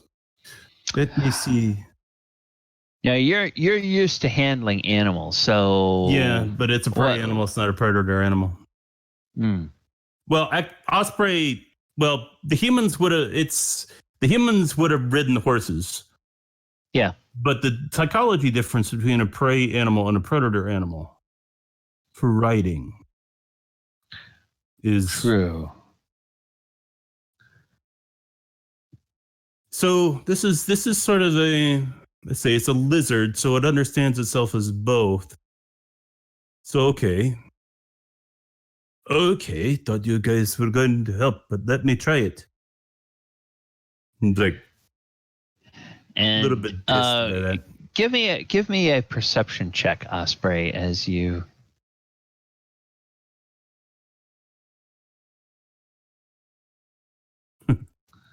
Okay. Yeah, and I'll give the rest of you an opportunity to give me a perception check. Bell and Urgal, you can as well. Because you guys might be close enough to see or tell what's going on. Oh, yeah. Bell, you know exactly what's I going also on. had a question. Okay. Ask your question first, Bell. When Frick was with drinking wine with the leader, Yeah. would she be able to see the tray and the wine glasses and things like that? Or would there be too many people in the way and too far away? It'd probably be too far away, but and you wouldn't have been able to see if there was anything in the wine glass other than wine. No. But Oh, no, not specifics, just like the thing, like the tray and the wine glasses and just drinking. Oh, you would have been able to see them drinking, yes. Yeah. Okay. Yeah. Okay. You would have been seeing it. Okay, so Bell, you can tell as Osprey heads over towards that knot of lizards, you can tell that these guys, they start pulling out coin purses, and they start pulling out coins and putting them down like they're betting on something. As Osprey goes to try to deal with these drakes. Okay, so Osprey, continue. Osprey doesn't know. So this is like goes to one, stays away and tries to make eye contact with it. See what happens. Okay. One of the ones that has finished eating. Yeah, well, I think they all finished eating. Roughly. Well, yeah. Okay. By the time you get over there, we'll say that they have. Okay, so you just pick one and you go towards it, and you start looking at it. Give me an animal handling check as you're taking a look at it. Oh no. You look at it, and it opens its mouth, and it gives this threatening hiss, like it sees something coming towards it, and it kind of takes a little half step back towards the rest of the carcass of the person that it was eating. So you're making eye contact with it, and somehow it's interpreting that as, oh, you want to take some of my food? Well, no, you don't. And it's is just and then you hear a chuckle from behind you. As the veteran said, apparently that's not what you do, lad.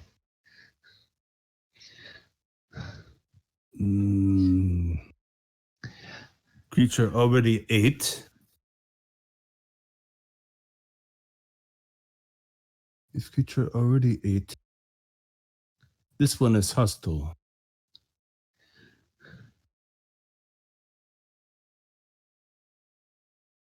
Vernon does not know a move here. Yes, these are still young. They're still being trained. They come out of the egg knowing food is scarce. These haven't yet got used to the idea that they will get fed regularly. Oh, they are unbroken. Why didn't you say so? Hold on. You got food somewhere? And they look over at the stockades and say, got 3 more meals over there for them. All right. But we'd best not make the decision to feed them until the leaders tell us. What, this joke? You guys playing joke on me. How you recruit lizard raiders if you play jokes? That's just it. We recruit. They don't come in and try to make a name for themselves. Now get out of here. And one of them goes to pick up a pile of coins that's on the ground there. That wasn't there a few moments ago when you approached the lizards. And yeah, so are you going to head back over to the rest of the group, or? Yeah. Osprey gets... Okay. He hasn't done anything right, like, this whole mission. So that one time he gets by with a stone. Okay, well, all right, we're going to go ahead and take our break, and then we're going to interact with some of the folk in the camp, see what you can learn from them, and see what passes as night falls. All right. Hey, everybody on the stream, thank you guys for hanging out with us. We're going to take a short break. I have 43 after the hour. Let's come back at 10 till the top of the hour, and we will resume our game. I'm going to put some music on for the stream. We have a few people watching, so if you players want to go check out the stream and interact with them or have banter with each other, that's fine. I'm going to mute myself while I step away and grab something to drink.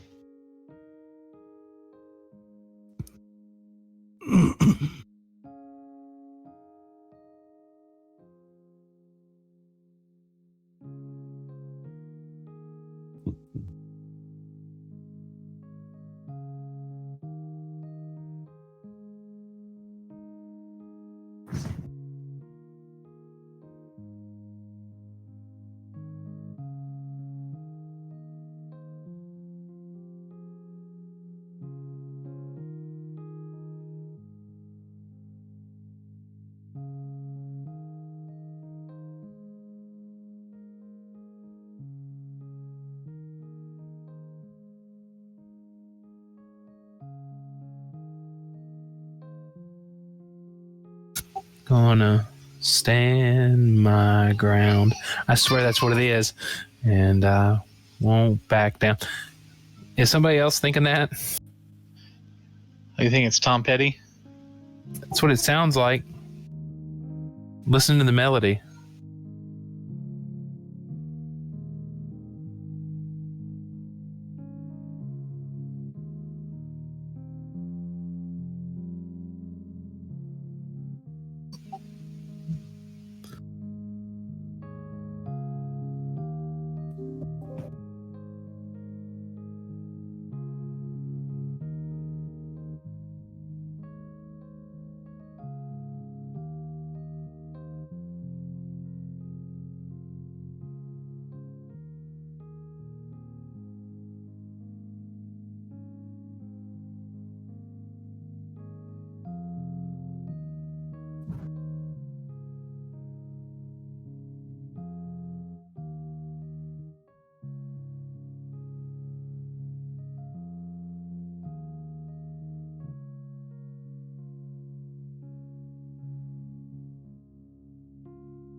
All right. Just about made it back on time. Just give my tea a couple of minutes to steep here. All right. So, before we left for break, we were going to see what kind of shenanigans you guys could get up to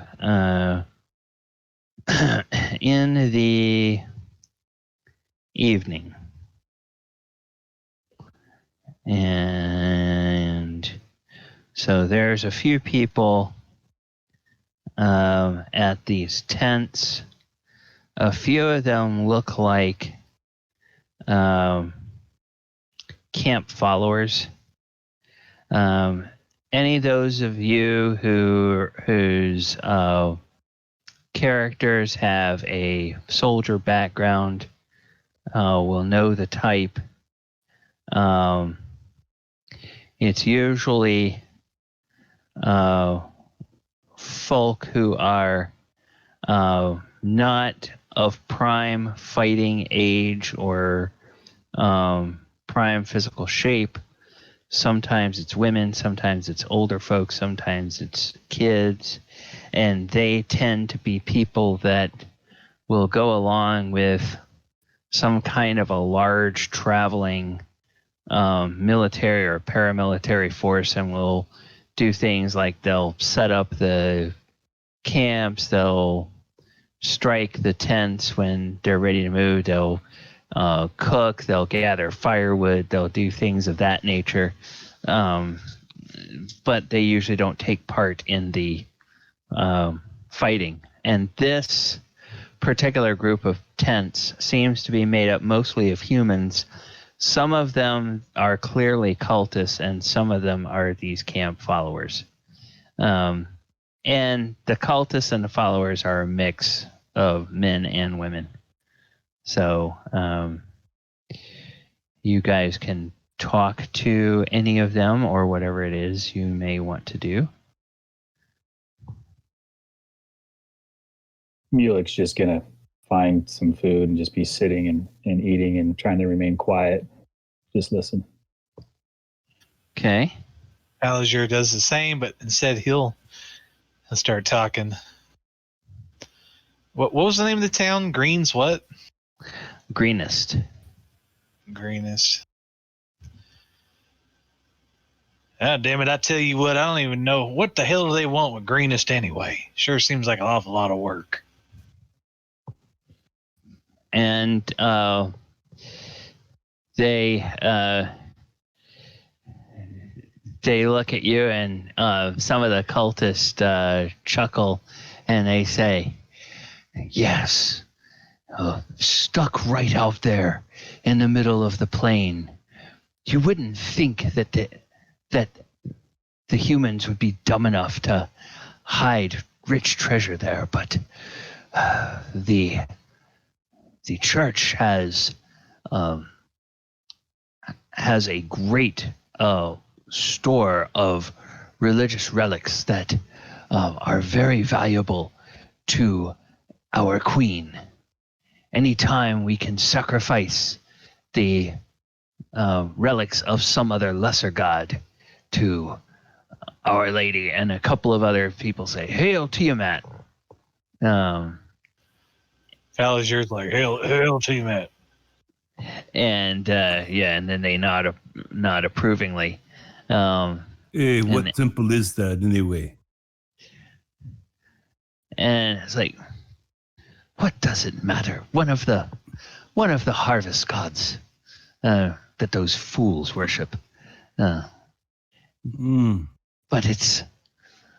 it was rich with relics, and the townsfolk, they are hardworking farmers, and they have just started plowing and haven't yet spent all the money on the crops that they will need to plant. So they still have gold left over from the harvest last year.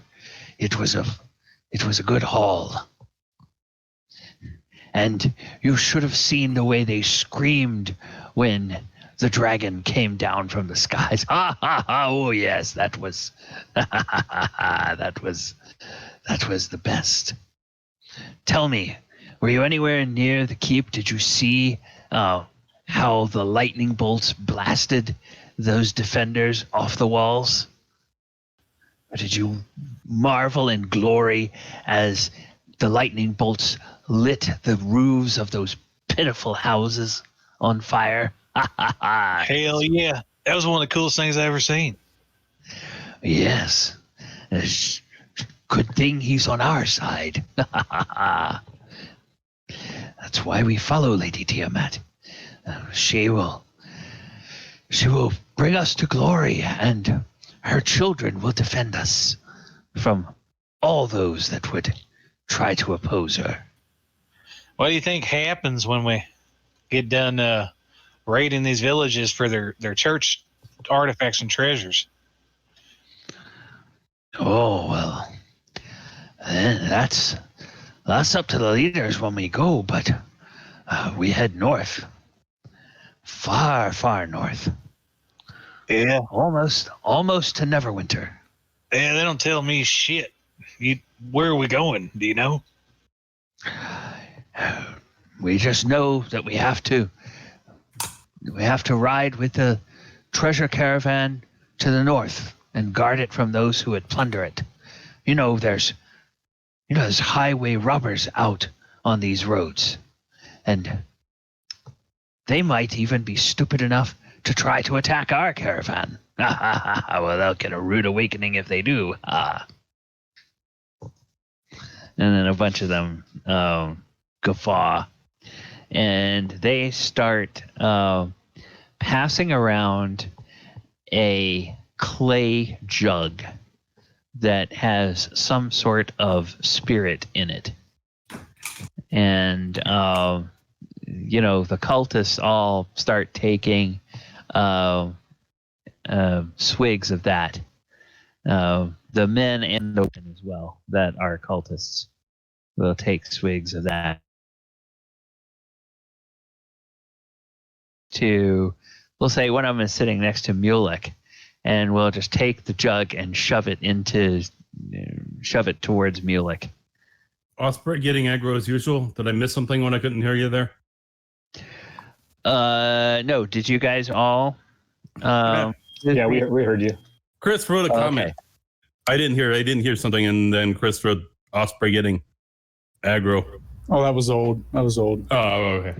My cat was attacking you. If you looked in the chat, you were fighting with my cat. Well, that's the problem. Okay.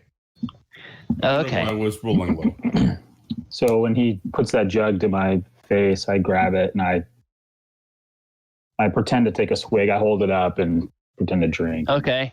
Put it down. That was great. Thank you. Yeah, and the cultist on the other side has his hand out. So clearly you're supposed to take a swig and pass it along. Yeah, so I did that and I pass it along. Okay. Yeah, it's foul smelling, whatever it is.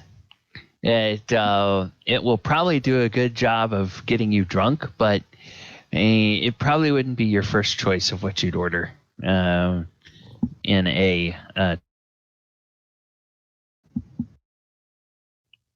Oh, you're going in and out.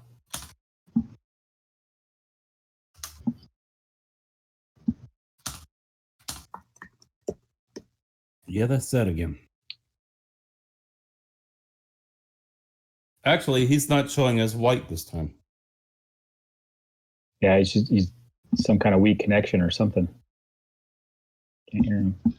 Tonight was actually the first night since I think I joined this campaign that I joined the chat and got in immediately. So it's not Roll20, I don't think. Yeah, this would be... Or, I'm sorry, not Discord. It could be his internet connection. Oh, yeah. Yep. His Wi-Fi.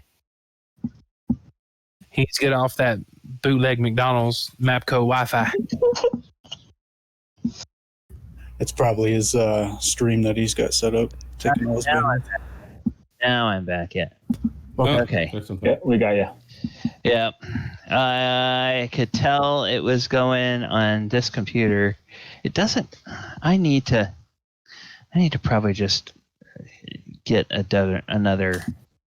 I probably need to put a switch on my router so I can get some more Ethernet ports and just plug my laptop into Ethernet when I stream, because I don't lose Ethernet on my streaming computer, but it goes in and out on the Wi-Fi. So for whatever reason. All right. Blah, blah, blah, blah, blah. So this woman, one of the female cultists, goes and points at one of the camp followers, who's a man, and she says,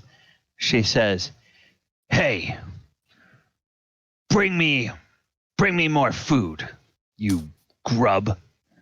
And he looks up at her and he nods, and he trots off, and then she snickers and she says, "That never gets old." I'm glad somebody gets some respect around here. And she looks up at you and she says, "Oh, now you're a different one. Where's that accent from?" I come from where mountains touch the water. Far away. Grew up in a temple. Well, not really a temple, but it worked like a temple. Ah, a temple you intend to claim for Our Lady, Hail Tiamat, I'm sure. Not really a temple. Nice place for Tiamat, though. Be a nice place for Tiamat to go take. Be good to see that. Well, they say that the Lady Tiamat will make us kings and queens and princes and dukes and duchesses over others when she comes into her glory. Perhaps I would want to take that nice little temple for my own. Perhaps I might let you live there with me. Maybe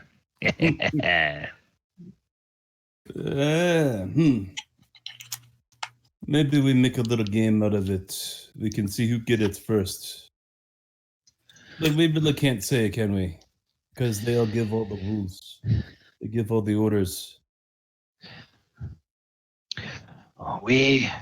Ours is but to serve as the Lady Tiamat wills. You have that right. But if we play our cards right, perhaps we can watch each other's backs and we can win her favor. And she gives you a little wink. Yeah, watch your back. And then she elbows one of the cultists sitting next to her, and she says, "Yeah, I bet he'd like to watch my back." and they all laugh.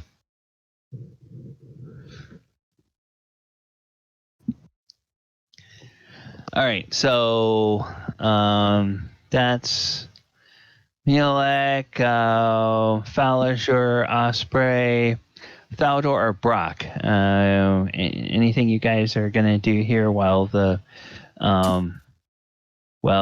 jugs get passed around. And yes, I do say jugs because it's not long before that first clay jug is empty. And a second clay jug, similar to it, is produced out of one of the tents. And it starts making the rounds.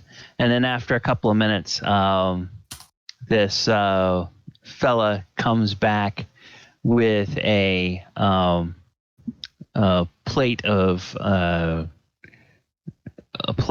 what looks like some dried or candied fruit to bring to this woman, and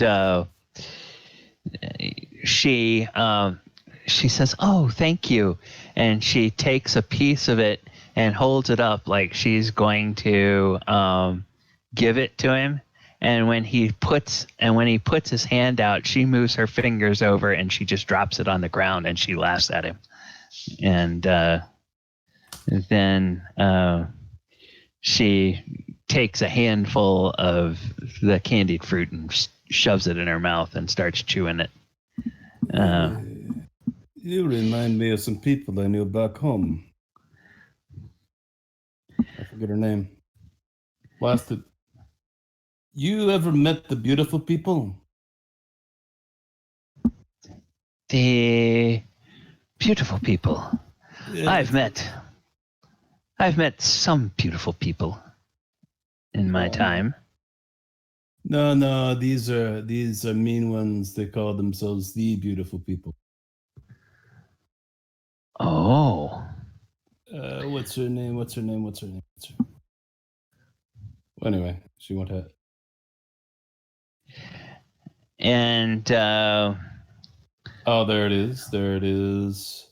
Sayoko. Sayoko?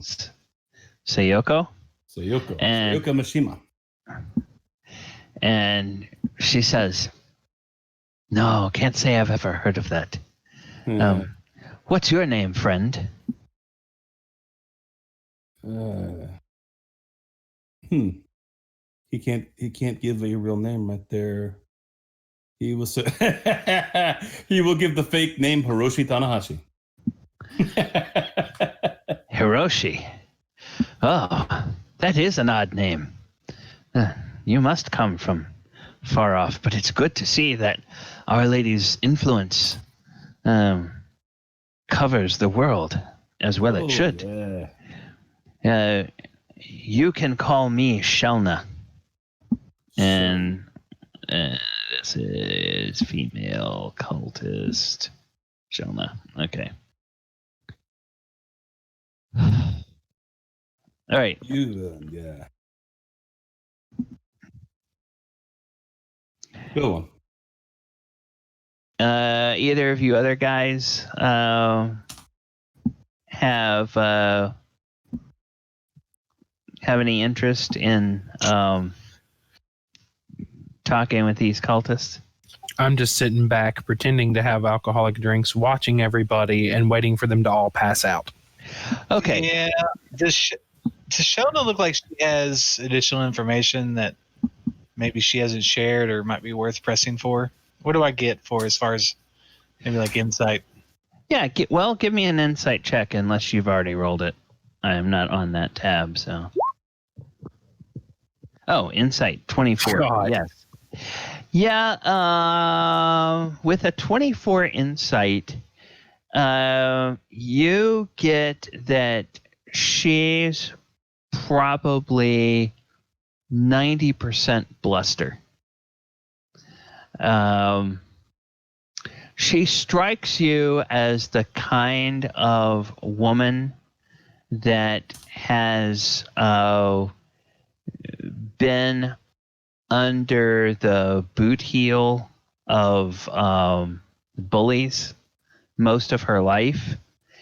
And now that she's with the cult, she is putting to use everything that she learned from them and giving it right back to anybody that she can.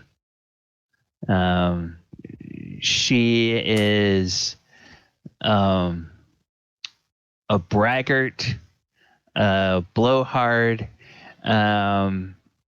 probably very brittle.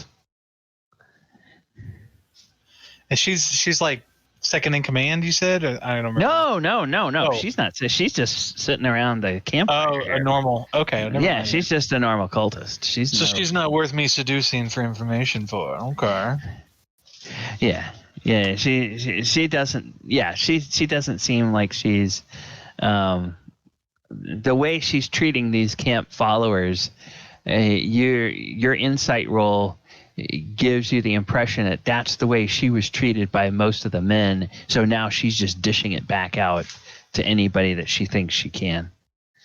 Now that she feels like she's got some sort of, she's part of some group that gives her some kind of power. Okay. I'm just fake drinking from jugs and waiting for them to get drunk. Yeah. I'm going to check what Osprey picked up on of that because I played it the opposite. Yeah, okay. That's what I thought. So I was playing it right. Yeah. It's she go ahead. I was just going to say, well, you go ahead. You finish what you're saying, then I just have a question. Well, I would say that now that Falliger has done an insight check on this one in particular, anybody who wants to can do kind of, I think it would be an insight to see what sort of state of mind these cultists are getting into, to see if they're starting to get drunk or what's going on here. I'm running like crap tonight. Okay. My question while we're doing this was, when having entered this camp and seeing the number of tents, am I able to determine about how many of these cultists and commoners exist and as a part of this huge party?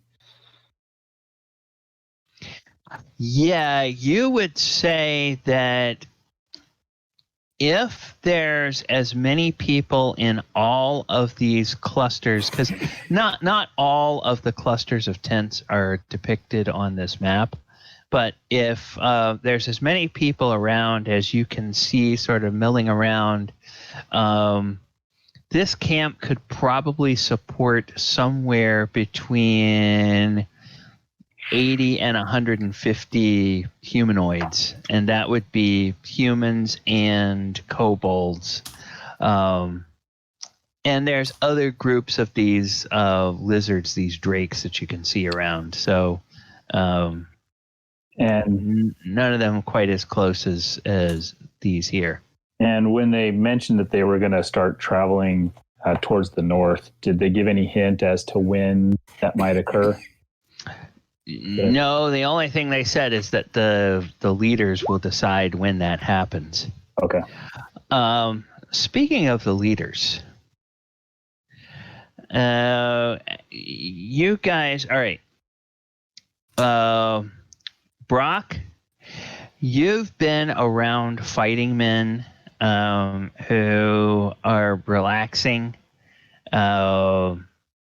as they get towards the end of a campaign, and there's something in the body language of these cultists that tells you that they believe they are kind of at the end of a mission. And they're starting to get a little bit relaxed and laid back, starting to let their guard down a bit from what they probably would be if they were in the middle of a campaign. There's just sort of kind of body language you pick up on, and they're all drinking really hard. And you can tell it's not just the people around this tent, but you look at the other groups of tents and you can see that, there's a lot of these jugs going around, and it's probably some sort of, the jug has passed by you a couple of times and it's some kind of foul smelling hooch. It's probably made from distilling whatever they think they could grab and ferment to make alcohol, and maybe it's mixed with the dregs of whatever kind of other alcohols they have.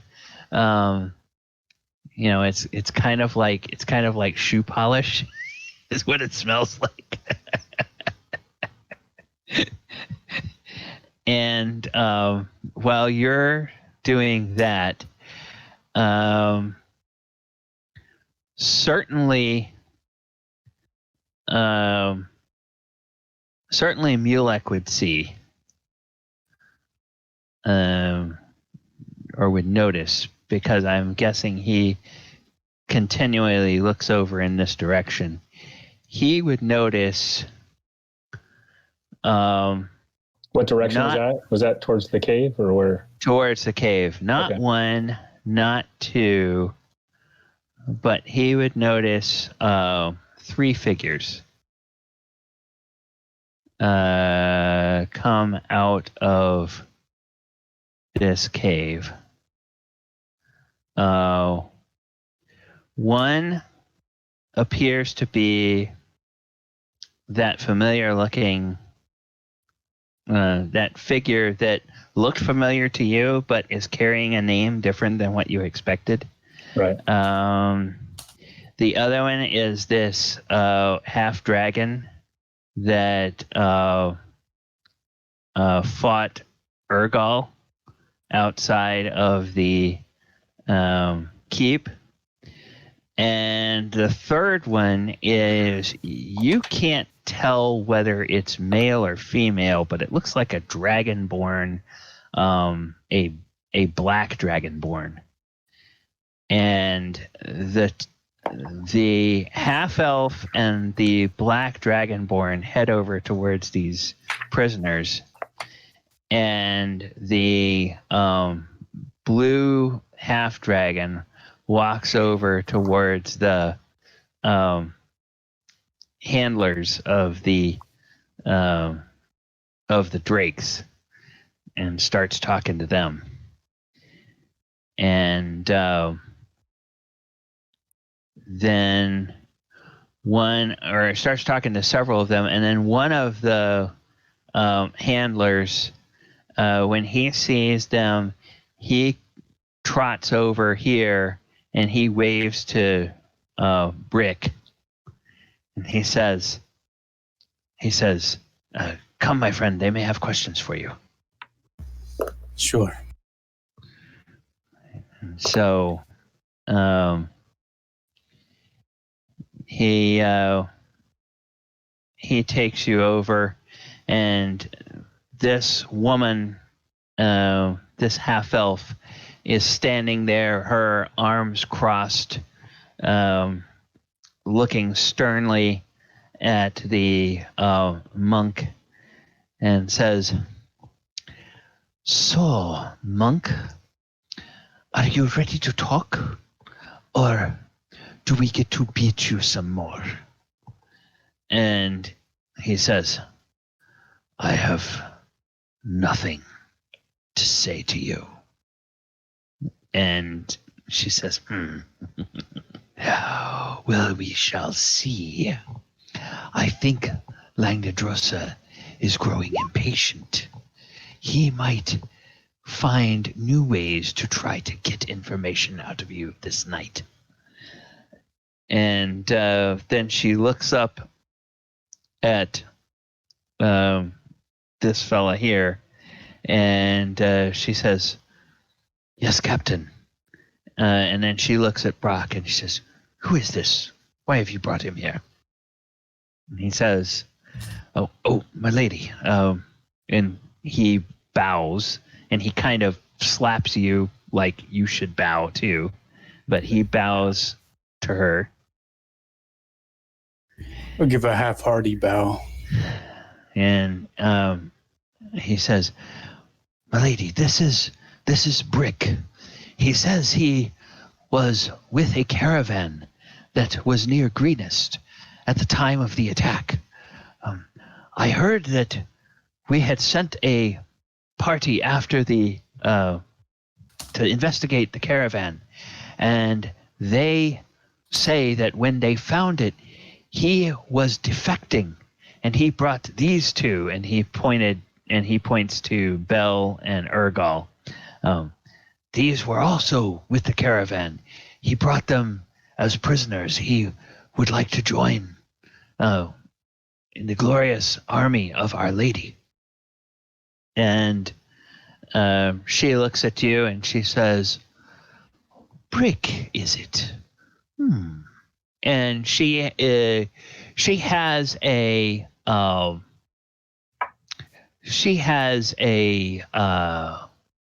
like a rod of office almost that she carries, and it's made of some sort of black lacquered wood or metal, you can't quite tell, and it's got on the one end it's got a stylized dragon's tail, and on the other end it has a stylized dragon's head.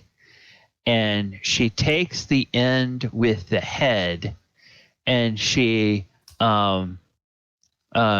puts it up next to one of your cheeks and tries to turn your head so that she can look at the side of your head, and then she tries to turn it back the other way so she can look at that. She's just like, like she's inspecting a horse or something. I put up a little bit of resistance at first just to show her my strength, and then I give. Okay. All right. And she says, well, Brick, you certainly look like a strong one. Oh, tell me, is this caravan worth our time? Does it have any valuables? It does have valuables. Whether it's worth your time, I don't know what you seek. Why? We seek treasure that we can sacrifice for the glorious return of Our Lady. All hail Tiamat. Hail Tiamat. If that's the case, then this caravan is more than worth your attention. If I were you, I'd recall all your units from the west side of the Wood of the Sharp Teeth and call them to the east-northeast side of that forest. For the caravan's going to be heading from Greenest, northeast, and around counterclockwise its normal route, which I'm sure you're aware of. And she nods and she says, well, I will be sure to send a dispatch to our cells in the area. I'm afraid we won't be able to intercept it ourselves. We will be striking out to the north tomorrow. We have fulfilled our quota. It's time for us to take our treasure north to join with the treasures of the other cells, so that we can begin the construction of the altar that will be used to raise Our Lady. And then she looks at the black dragonborn, and says, what do you say, Rezmir? Do you think his offer of prisoners and information about this caravan is worth giving him a spot? And Rezmir looks at you up and down, looks over at the half-elf and nods without saying a word. And then the half-elf turns back to you and says, good. Well, Brick, I will, perhaps on the road, I will have to see if you live up to your name. In the meantime, I must return with this prisoner for more questioning. And then she looks at the other veteran, the guard drake, and says, or the veteran that's the drake handler. And she then nods towards Urgal and Bel and says, your drakes may be a long time before they can get a proper meal once we get on the road. I suggest that before first light, you let them have a good meal. And she nods towards those two. And then she says, the black dragon goes and starts to untie the monk. And the two of them lead him roughly back towards the cave. Before she goes, I want to yell out to her, lady, if I may. And she turns to you, raises an eyebrow. I spent a good deal of time with the monks of Candlekeep.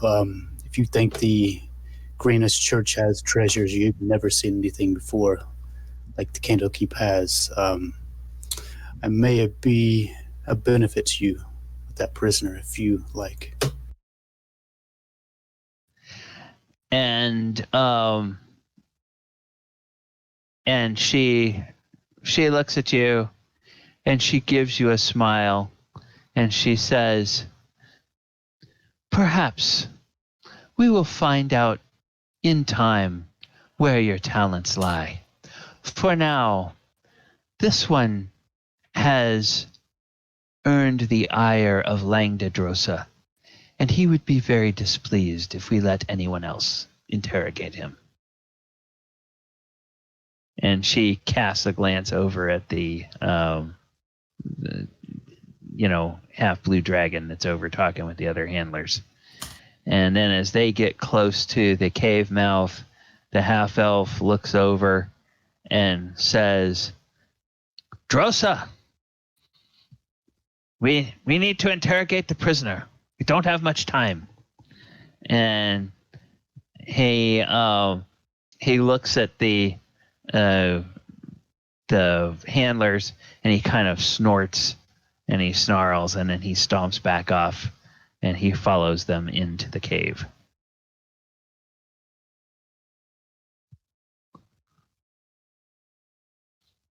What time of day is it, Kelly?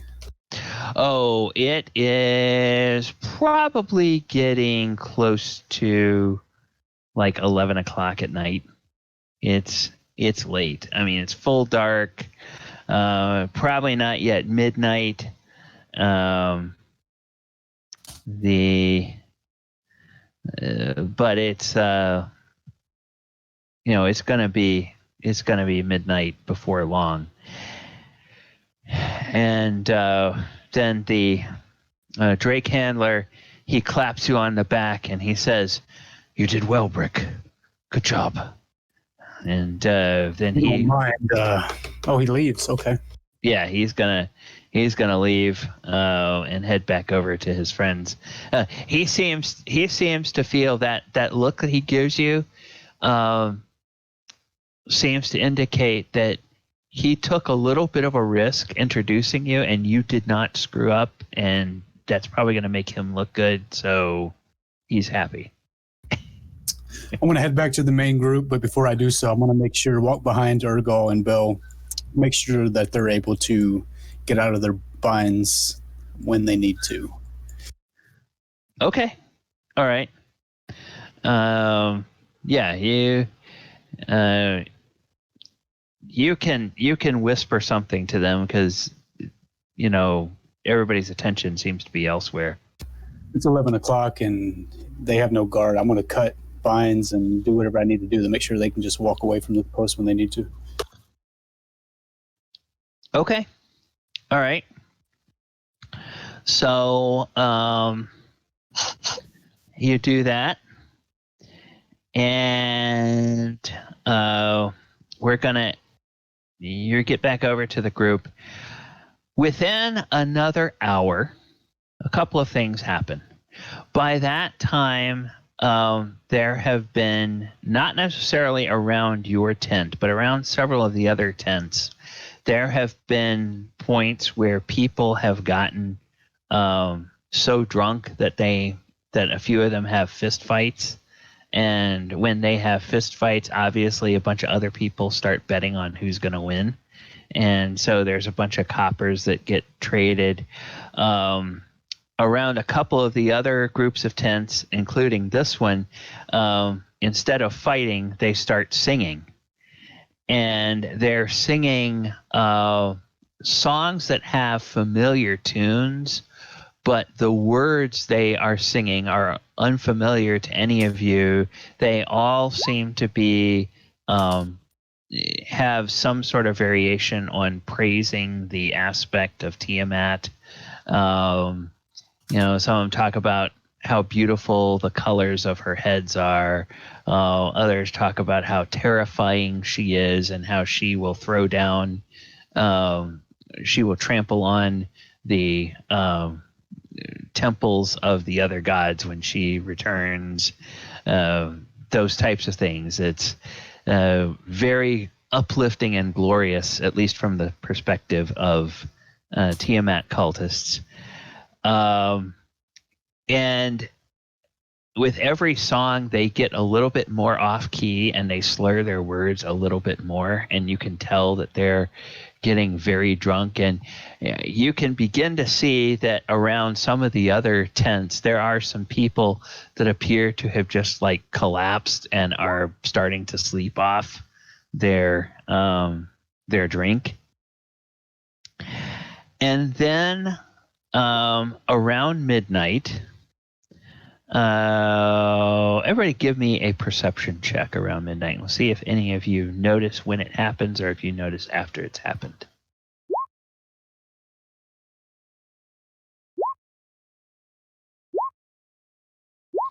Oh, wow. Okay. Thank God somebody's paying attention. Right, I am. Yeah, Faldor is the only one paying attention. Bill's too hungry. With that nat 20 plus 3. Yeah, Faldor, you see that the that blue half dragon doesn't come back out, but the two women come back out with the elf, and they are literally dragging him. It looks like he's laying on a bloodied leather cape or something like that. And the two of them are just dragging one end of that cape, and he's just sort of completely unconscious, dead to the world on that. Clearly, he's got fresh wounds, and Urgal and Bell, as they get closer, can clearly see that he has very fresh wounds, and the angle that one of his arms is at looks like it's at least one of his arms is probably broken.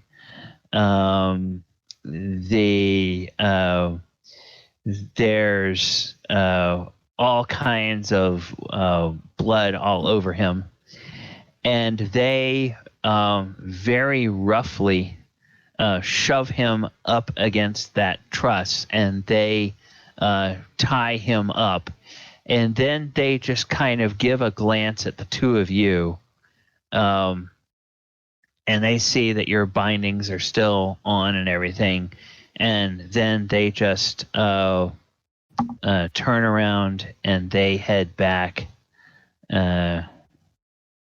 They head back into the cave here. Before the lady leaves, Belle will shout at her and say, "Hey, you mind passing me your hand for a moment so I have something to chew on? Kind of hungry here, not gonna lie." And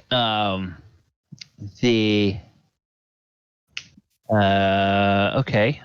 Well, if we're going to do that, then the Black Dragonborn will come over, and she will say, "Prisoners are not to speak unless they scream from pain. Would you like me to give you some pain so you can scream, you wretch? Well, listen here, buddy. You'll be the one screaming soon enough. Okay. Okay. Well, in that case, you're not giving her a whole lot of choice here. In that case, she is going to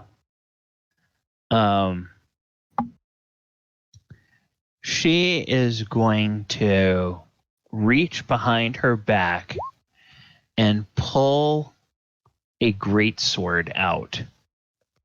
And she will then swing that greatsword, twirl it around on one hand, and then she'll grab it baseball style, and she's just going to haul off and whack Bell with it. Or try to whack Bell with it. Okay, perception 11. Does Osprey see it?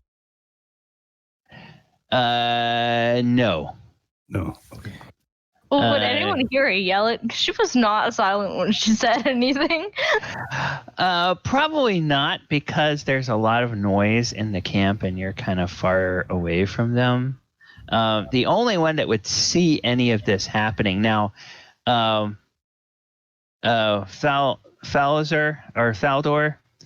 you can see this happening, and you can see when the two women start to walk away, and then the Dragonborn turns around and comes back over to Bell, and looks like she says something to Bell, and clearly Bell said something back that she didn't like, because she grabs this greatsword off of her back, and she's getting ready to whack her. I run. Oh no! Urgo is also right next to her, and he's unbound. Right, but I mean, I'm not running to actually start a fight. I'm running to like, oh, mistress, no, don't hit her. You know, don't hit her. Tiamat be praised. She don't know what she's saying. She's just a stupid tabaxi. It's okay. And I backhand her, but you know, I have deception, so will that work, or is it just talking? Deception's talking, isn't it? You're trying to backhand. Right.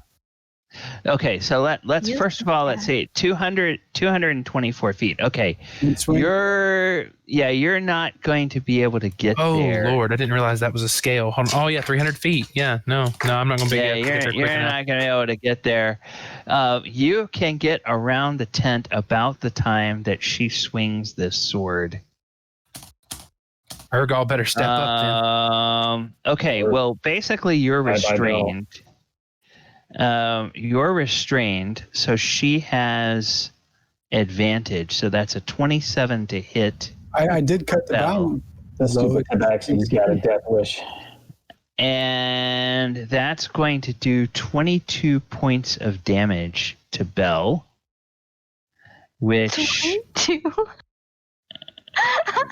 which will actually put her negatives, and then she falls forward on the ground in front of the scaffold, and the Dragonborn just looks down at her, shakes her head, puts her sword back in its scabbard, and just walks back towards the cave. And, oh my God.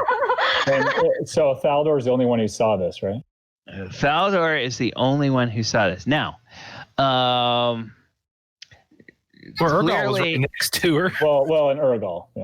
Well, yeah, Wesley's been really quiet tonight. Yeah, I'm here. Okay. I've just been tied up with nothing to do. Oh, okay, all right. Okay.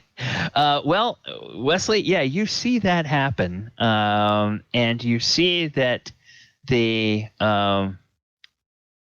Dragonborn is clearly walking away and not paying any attention. And these these guys over here, they heard that chop of that sword, and they looked, and as soon as that happened, they're all like, okay, yeah, we're just gonna head inside here. they're like, she's pissed off. We don't want to be anywhere around. I tell the rest of the group that what I saw, though. I tell Brock especially. I say, Brock, they just killed Bell. Okay, and by this time, they have leashed the drakes outside of the tent again, and the drakes are on stakes that are driven into the ground. So they rush inside. They're not anywhere. Everybody else is like either fighting or partying or singing or whatever. So they don't seem to be paying attention. If anybody in the party is going to head over towards her, I am going to allow Urgal and Bell to have actions first. Bell, I want you to make a death save. Whatever happened to her not being able to be touched? Ooh, Oh, great. Lovely. That's one. One failure. Well, you can't be touched, but he was one of the leaders. Yeah. Yeah. Urgal, you doesn't look like there's anybody. No, your bonds were cut, so you can very easily get out of them. Brock did that when he was over there. You can easily bend down and either give some aid or something to Belle, do a medicine check, or if you have any spells, you can do something to help her out. I'm a fighter. I don't have any spells. Okay. Or if you have a potion, you can. Anybody check even without medicine? Yeah, so I've heard this. I can assist, but I want to make sure. I mean, the people that were around, they're not paying attention. They're drinking, drunk, right? I could just get up and I gotta relieve myself. And yeah, okay. I'm heading over. Okay, all right. I don't know how long it takes me to get there. But. I'm not gonna make. Urgal is right there, so I'm not gonna make Bell do another. Nice medicine check. Hey, all right. So you are stabilized at exactly 0, Bell. And you are no longer making death saves, so I'm going to clear these. All right, so Mulak, you get over there. You can tell that Urgal is bent down next to her. You can tell that she's breathing. She's got a nasty wound from that greatsword, and it looks like the greatsword did more than simply cut. It looked like it had some sort of other effect as well. So as I get close, I do only what I can do, and I reach into a pouch, and I'm within range where I could touch her, but I reach into a pouch, and I throw what looks like a little spider device. Okay. And, I throw it on her skin where I see some skin or fur. Okay. And I guess it does 9 of healing. Okay. So you get 9 hit points back, Belle.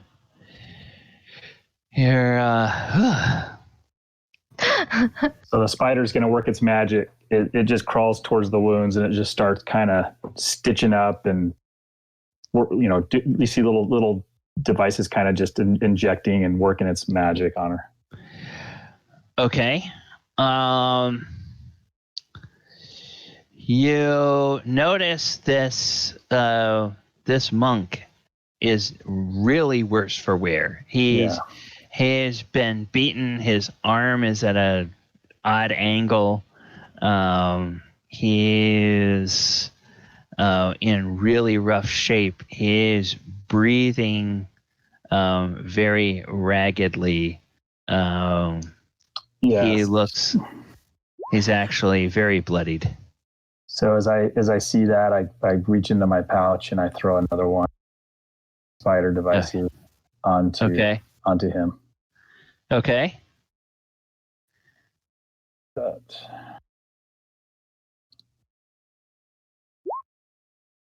Okay, another 9. All right. That's not gonna be enough to unbloody him, but you kind of grab his arm and he winces, and you sort of straighten it as the spider crawls around his arm, and he's like, oh, that's better, friend. Thank you.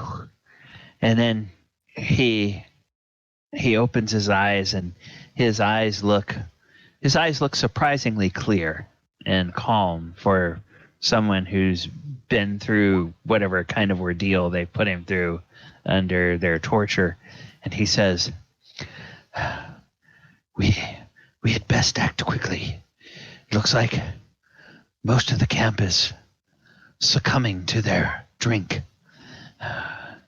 A diversion would not hurt. And he he nods his head over towards this group of tents, and he says, I haven't seen anyone there in those tents since the group came back from Greenest. I suspect whoever it was that was supposed to be in that group perished. Perhaps if those went up in flames, it might be a diversion to let us get out of here, unless you have any better ideas. And anybody who wants to can make your way over, because all of these other cultists are they're either starting to fall out drunk, or they're sort of leaning on each other and singing songs. That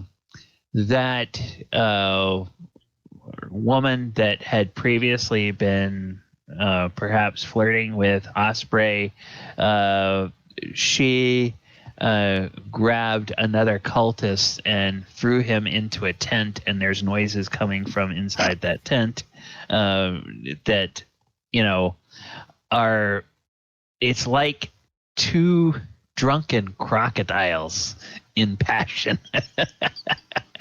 Outdoor gags a little bit.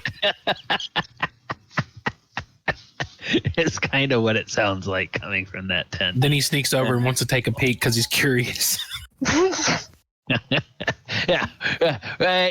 Actually, probably he doesn't, because it sounds very unpleasant.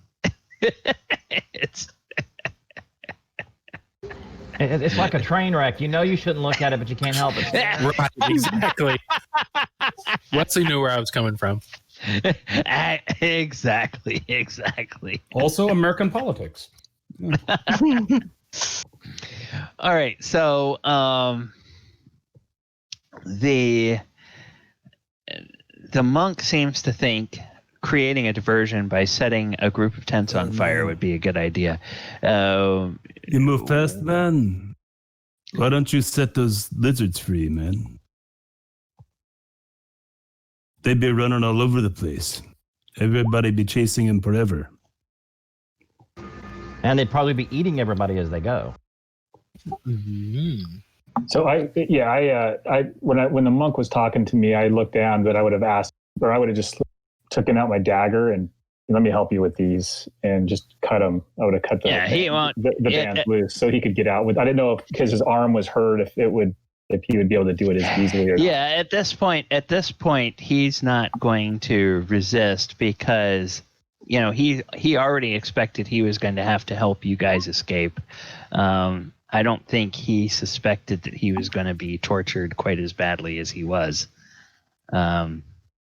So now what we're going to do, instead of trying to, I'm going to ask you to settle. Are we going to do the create a diversion by, are we going to try to create a diversion, or are you just going to try to sneak out? I guess that's the question. So as I'm here, near these folks, I would have said, the diversion may help us get out of the entrance. We've got to pass those sentries at the front. Okay, that's really good, because then what we're going to do is we are going to go over to our favorite little town map here. Skills check. Uh-oh. And we're going to have ourselves a good old-fashioned skills challenge. And the skills challenge will be the way that we determine whether you're able to get out of the camp without having to fight your way out. So let's go ahead. Leeson is not going to participate in the skills challenge. This is going to be all you guys. Let me make sure. Yep, the turn order is clear. So, whoops, let me recenter this. You guys can go ahead and roll your initiative. And everybody's done one of these skills challenges with me before, right? Yes. Okay. So if we have a few people on the Twitch tonight. For those of you that are not familiar with my skills challenges, it's an idea that comes out of 4th edition, modified slightly by what I refer to as the Rodrigo rules. Rodrigo Lopez, the DM of the Critical Hit podcast, where you have to use a different skill than the person in front of you or the person who just went before you, and you cannot use the same skill 2 turns in a row. Other than that, you can use any skill, and you have to narratively tell the DM how you're using the skill to advance the plot. And then your die roll, if you meet or exceed the DC, you will advance the success. If you fail, you will advance the failure, and you need to get 12 successes before you reach 6 failures. So, then, hey, Turbo. All right. Do we have everybody on the board yet? I see 1, 2, 3, 4, 5, 6, 7. Yeah, I think so. All right, so let me go ahead and put us in descending order. All right. Hey, Urgal, you get to go first. What skill would you like to use to try to help the party get out of this predicament? You can move the plot forward either with either with trying to just simply move the group towards the entrance, or by trying to help in one of the diversions. And you guys can try multiple diversions as far as I'm concerned. I'm thinking of the cartoon Thundar the Barbarian when he breaks his bond. Okay. I shall break out of my bonds and throw Bell over my shoulder and sprint to safety. Okay. All right, and that would be that sounds to me like that's an athletics check. Is that what you would want to use? Athletics? Okay, excellent. Yeah, that's his best skill. 18. That's excellent. And if you guys hit the skill right on, I will tell you what the number is. But until then, it will have to remain something of a mystery. So, that was Urgal Osprey. You are up next. Okay, so I'm down there. You can be anywhere you want to be. Weird for this. Okay. No, it's not moving. It's just that it's not my first instinct is to heal the monk. Because he's got the healing things.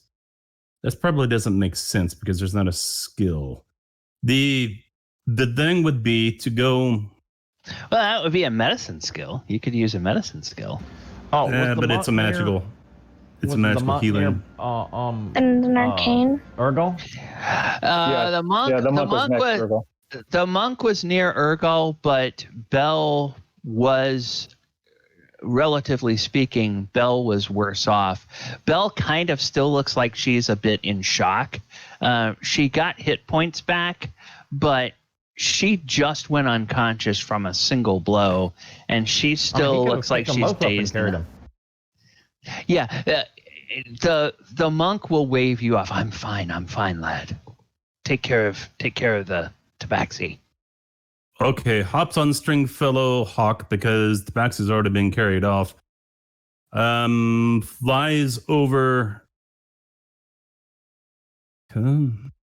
It's interesting that things aren't quite working the way that they should here this time. Blasted. What I want to do there is he wants to go try to free the lizards to make them run all over the place. Well, that would be an animal handling check, I think. Well, the problem is that they're tied down. But we could. It's still an animal handling check. Because look at it this way: if you approach them and your animal handling fails, well, they're going to start acting crazy, and that might alert the people inside the tent. Well, there's good crazy and there's bad crazy, but that's kind of what's wanted either way. Right. So let's do this. I'm ruling into animal handling. Oh, that's not quite good enough. Do you have an inspiration that you can use? No. Okay. All right. Well, one failure. Yes, you approach them, and the same one that hissed at you before turns and hisses again. Maybe that one just has a bad disposition. Okay. So that is a failure. Bell. All right. You are being carried by Urgal, but you still have an opportunity to use a skill. Is there something that you would like to do to further the party's efforts, either to get out or to create a diversion to let you guys get out more easily? Well, it's already done, so I was about to say, can I give Bardic Inspiration to Osprey, but I can't because it wasn't my turn. I don't think I was running with him with Okay. Yeah. All right. Now, narratively, Bardic Inspiration would be an Arcana check. So you can narratively give Bardic Inspiration to somebody to help them with a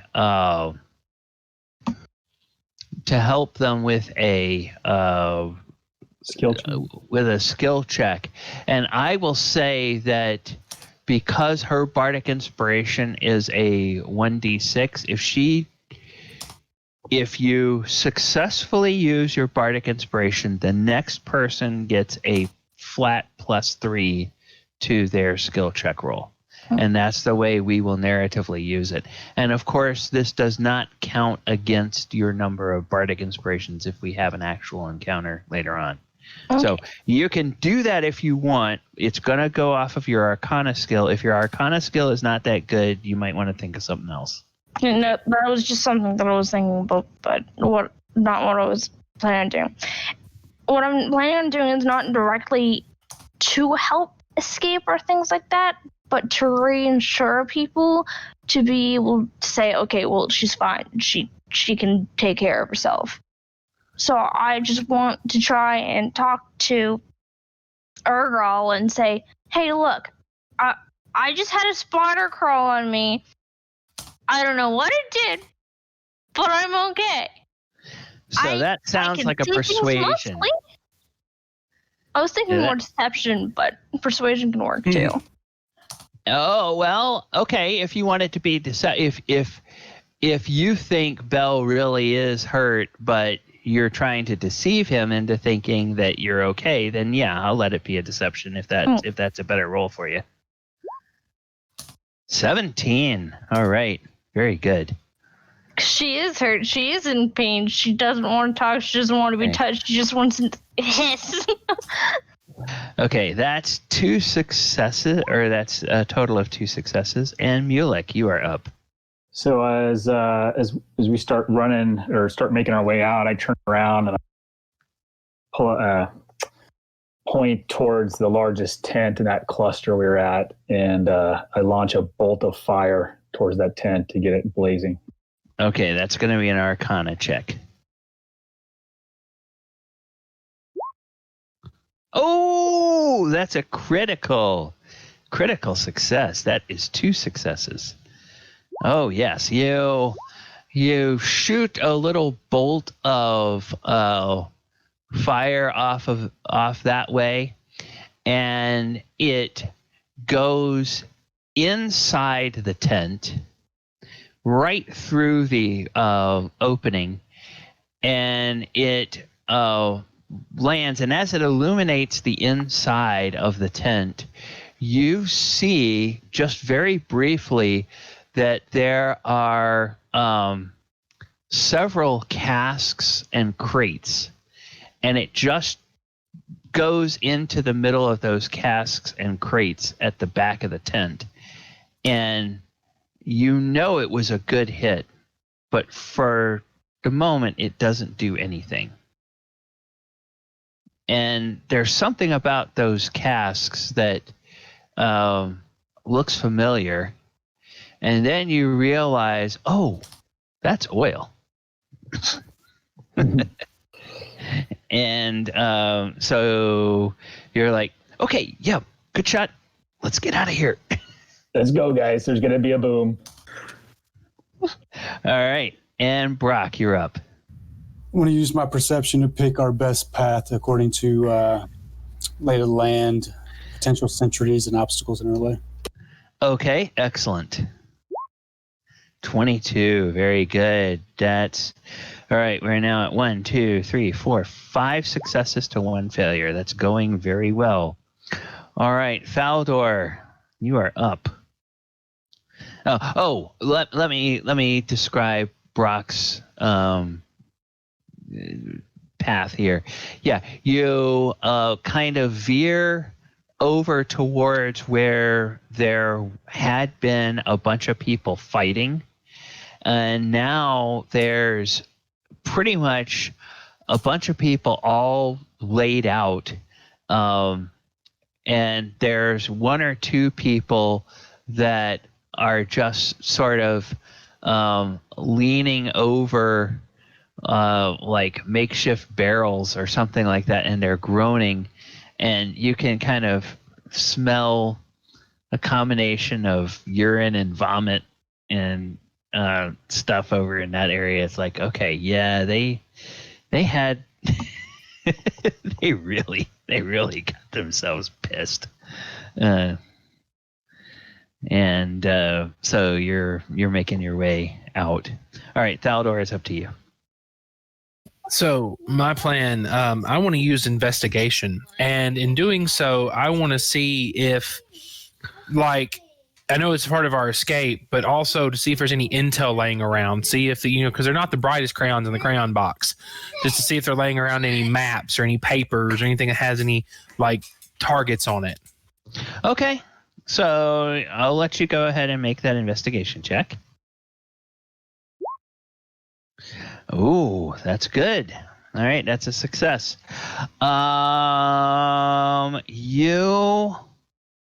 You are scanning the area and you don't see anything, and then it finally strikes you. You know what? If you so quickly could realize that this group of cultists was not the brightest, not the sharpest crayons in the box, their leaders probably also know that they're not the sharpest crayons in the box, so they probably wouldn't entrust these people with anything that's of terrible importance.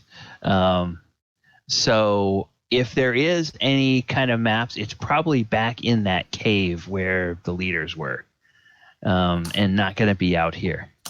That would be your guess. Fun. So, yeah.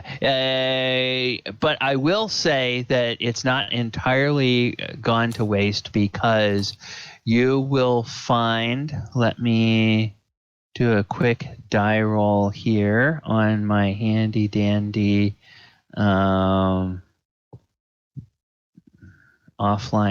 die roller. You find a pouch, and that pouch is kind of heavy when you pick it up, and it clinks with coins. And your practiced hands, as you sort of squeeze the pouch a little bit, it feels like around 30 coins are in that pouch. So I look for intel, find money. Hey, I'm not going to complain there. Yeah. All right. Fallager, you are up. Fallager, he's going to use survival. Wait, hang on just a second. Did I advance the token for Fallager or not? I advanced it. Oh, you're talking about the other token. Yeah, did I advance? I've got 1, 2, 3, 4, 5, 6. Are we at 6 or are we at 7? Let me look back through here. So 2 for me. Yeah. 1 for Bale. 6, yeah. 6? We're at 6? Okay. Yep. All right. Sorry about that, Ken. I just wanted to make sure I wasn't cheating you guys out of something.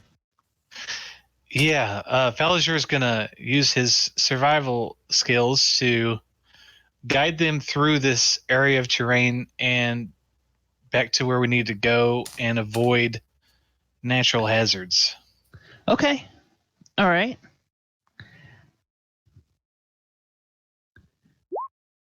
Survival 22. That's excellent. Okay. So now we're at 7 successes to 1 failure. I didn't count Theodore's 16. Did that pass? 16 did pass. We're So at we're at 8 successes and 1 failure. Okay, great. Thank you, Brock. Okay, Urgal, you are up. Now, last time you used athletics, so you can't use athletics, and Fallager just used survival. So anything except athletics or survival. If we become intercepted by any bad guys, I will attempt to intimidate them with my superior strength. Okay. All right. In fact, this lets me go ahead and wind back to Fallager's turn. Fallager, you do pick a way around some things, and you decide that the best way to go is off on this side of a group of tents up there. And as you do go around that group of tents, you come across a sight that makes you all want to just reflexively throw your hands across Belle's eyes. You see a male cultist, and he's got what is probably another male cultist, and is doing something rather unnatural to him. And it looks like that they both are very surprised when a whole group of people come around the corner. And about the time they do, Urgal just goes, "Get out of our way." And the two of them squeal like girls and dive over a tent behind some rocks and just quiver over there. And so your intimidation is successful. So 1, 2, 3, 4, 5. Yeah, 2, 4, 6, 8. That's the 9th success. So you guys are at 9 successes to 1 failure. That immediately made me think of Emery from Full Metal Jacket. Yeah, The kind of man it would another man in the butt and wouldn't even bob the common courtesy to give him a reach around. That character was so hilarious. I mean, he played a drill sergeant perfectly. Yeah. I think before he rest him, old Gunny. Yeah, I think before he became an actor, I think he was in the military, so he probably had a lot of personal experience to draw on for getting that drill sergeant character just right. He played a Boy Scout leader too, or something. Oh my god, that was so silly, but it was funny though. All right, so Urgal's was a success. Osprey, you are up now. Urgal, y'all know he died a couple of months ago. Yeah, I saw that. That was sad. Okay. Osprey, Urgal just used intimidation, and last time you used animal handling. So anything but animal handling and intimidation. So they're in tents right now. So Osprey's on the broom and is going to try to do some sort of aerial maneuvering in order to knock their tent over by kicking it in the peg there. Okay. All right. As you get ready to do that, back behind you, over in the corner of the camp near where the prisoners were being held, there is a large boom, and a huge ball of fire erupts over there.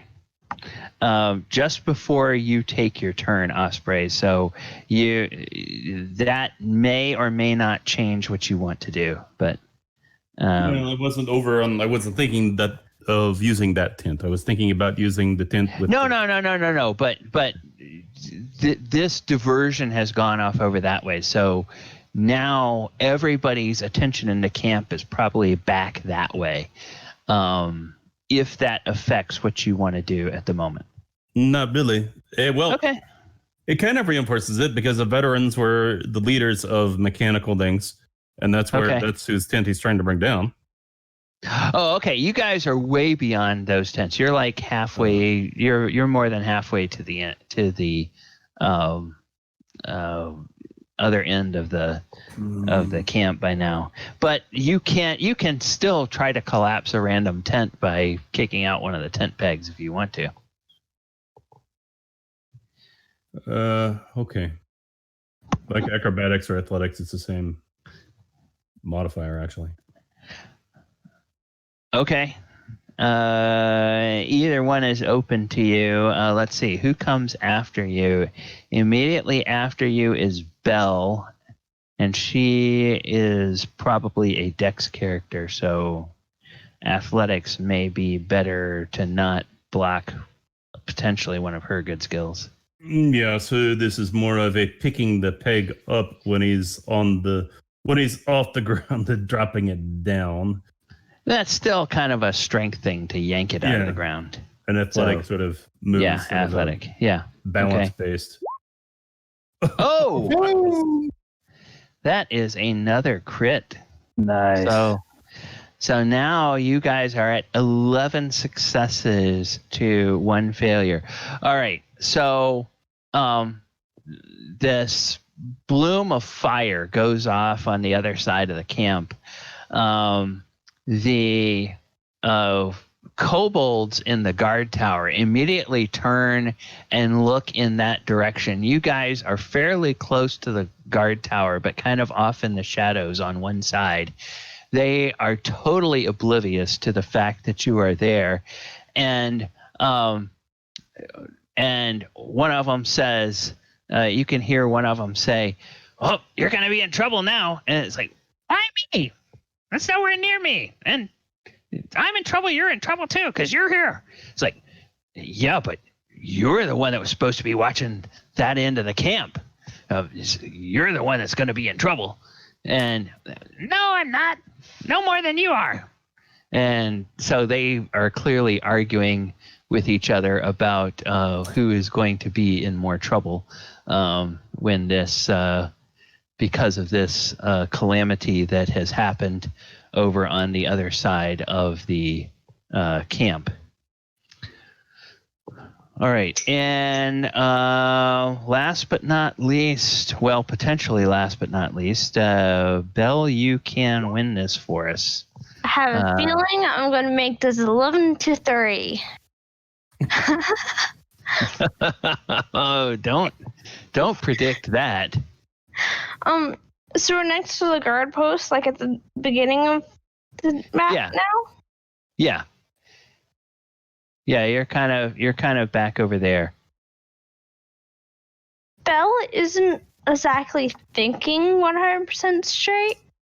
She'll try and weasel her way out of the grip of Argyle, and she'll try and climb the post up to the guard tower.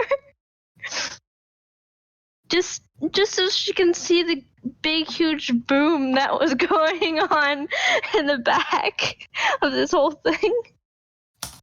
More clear.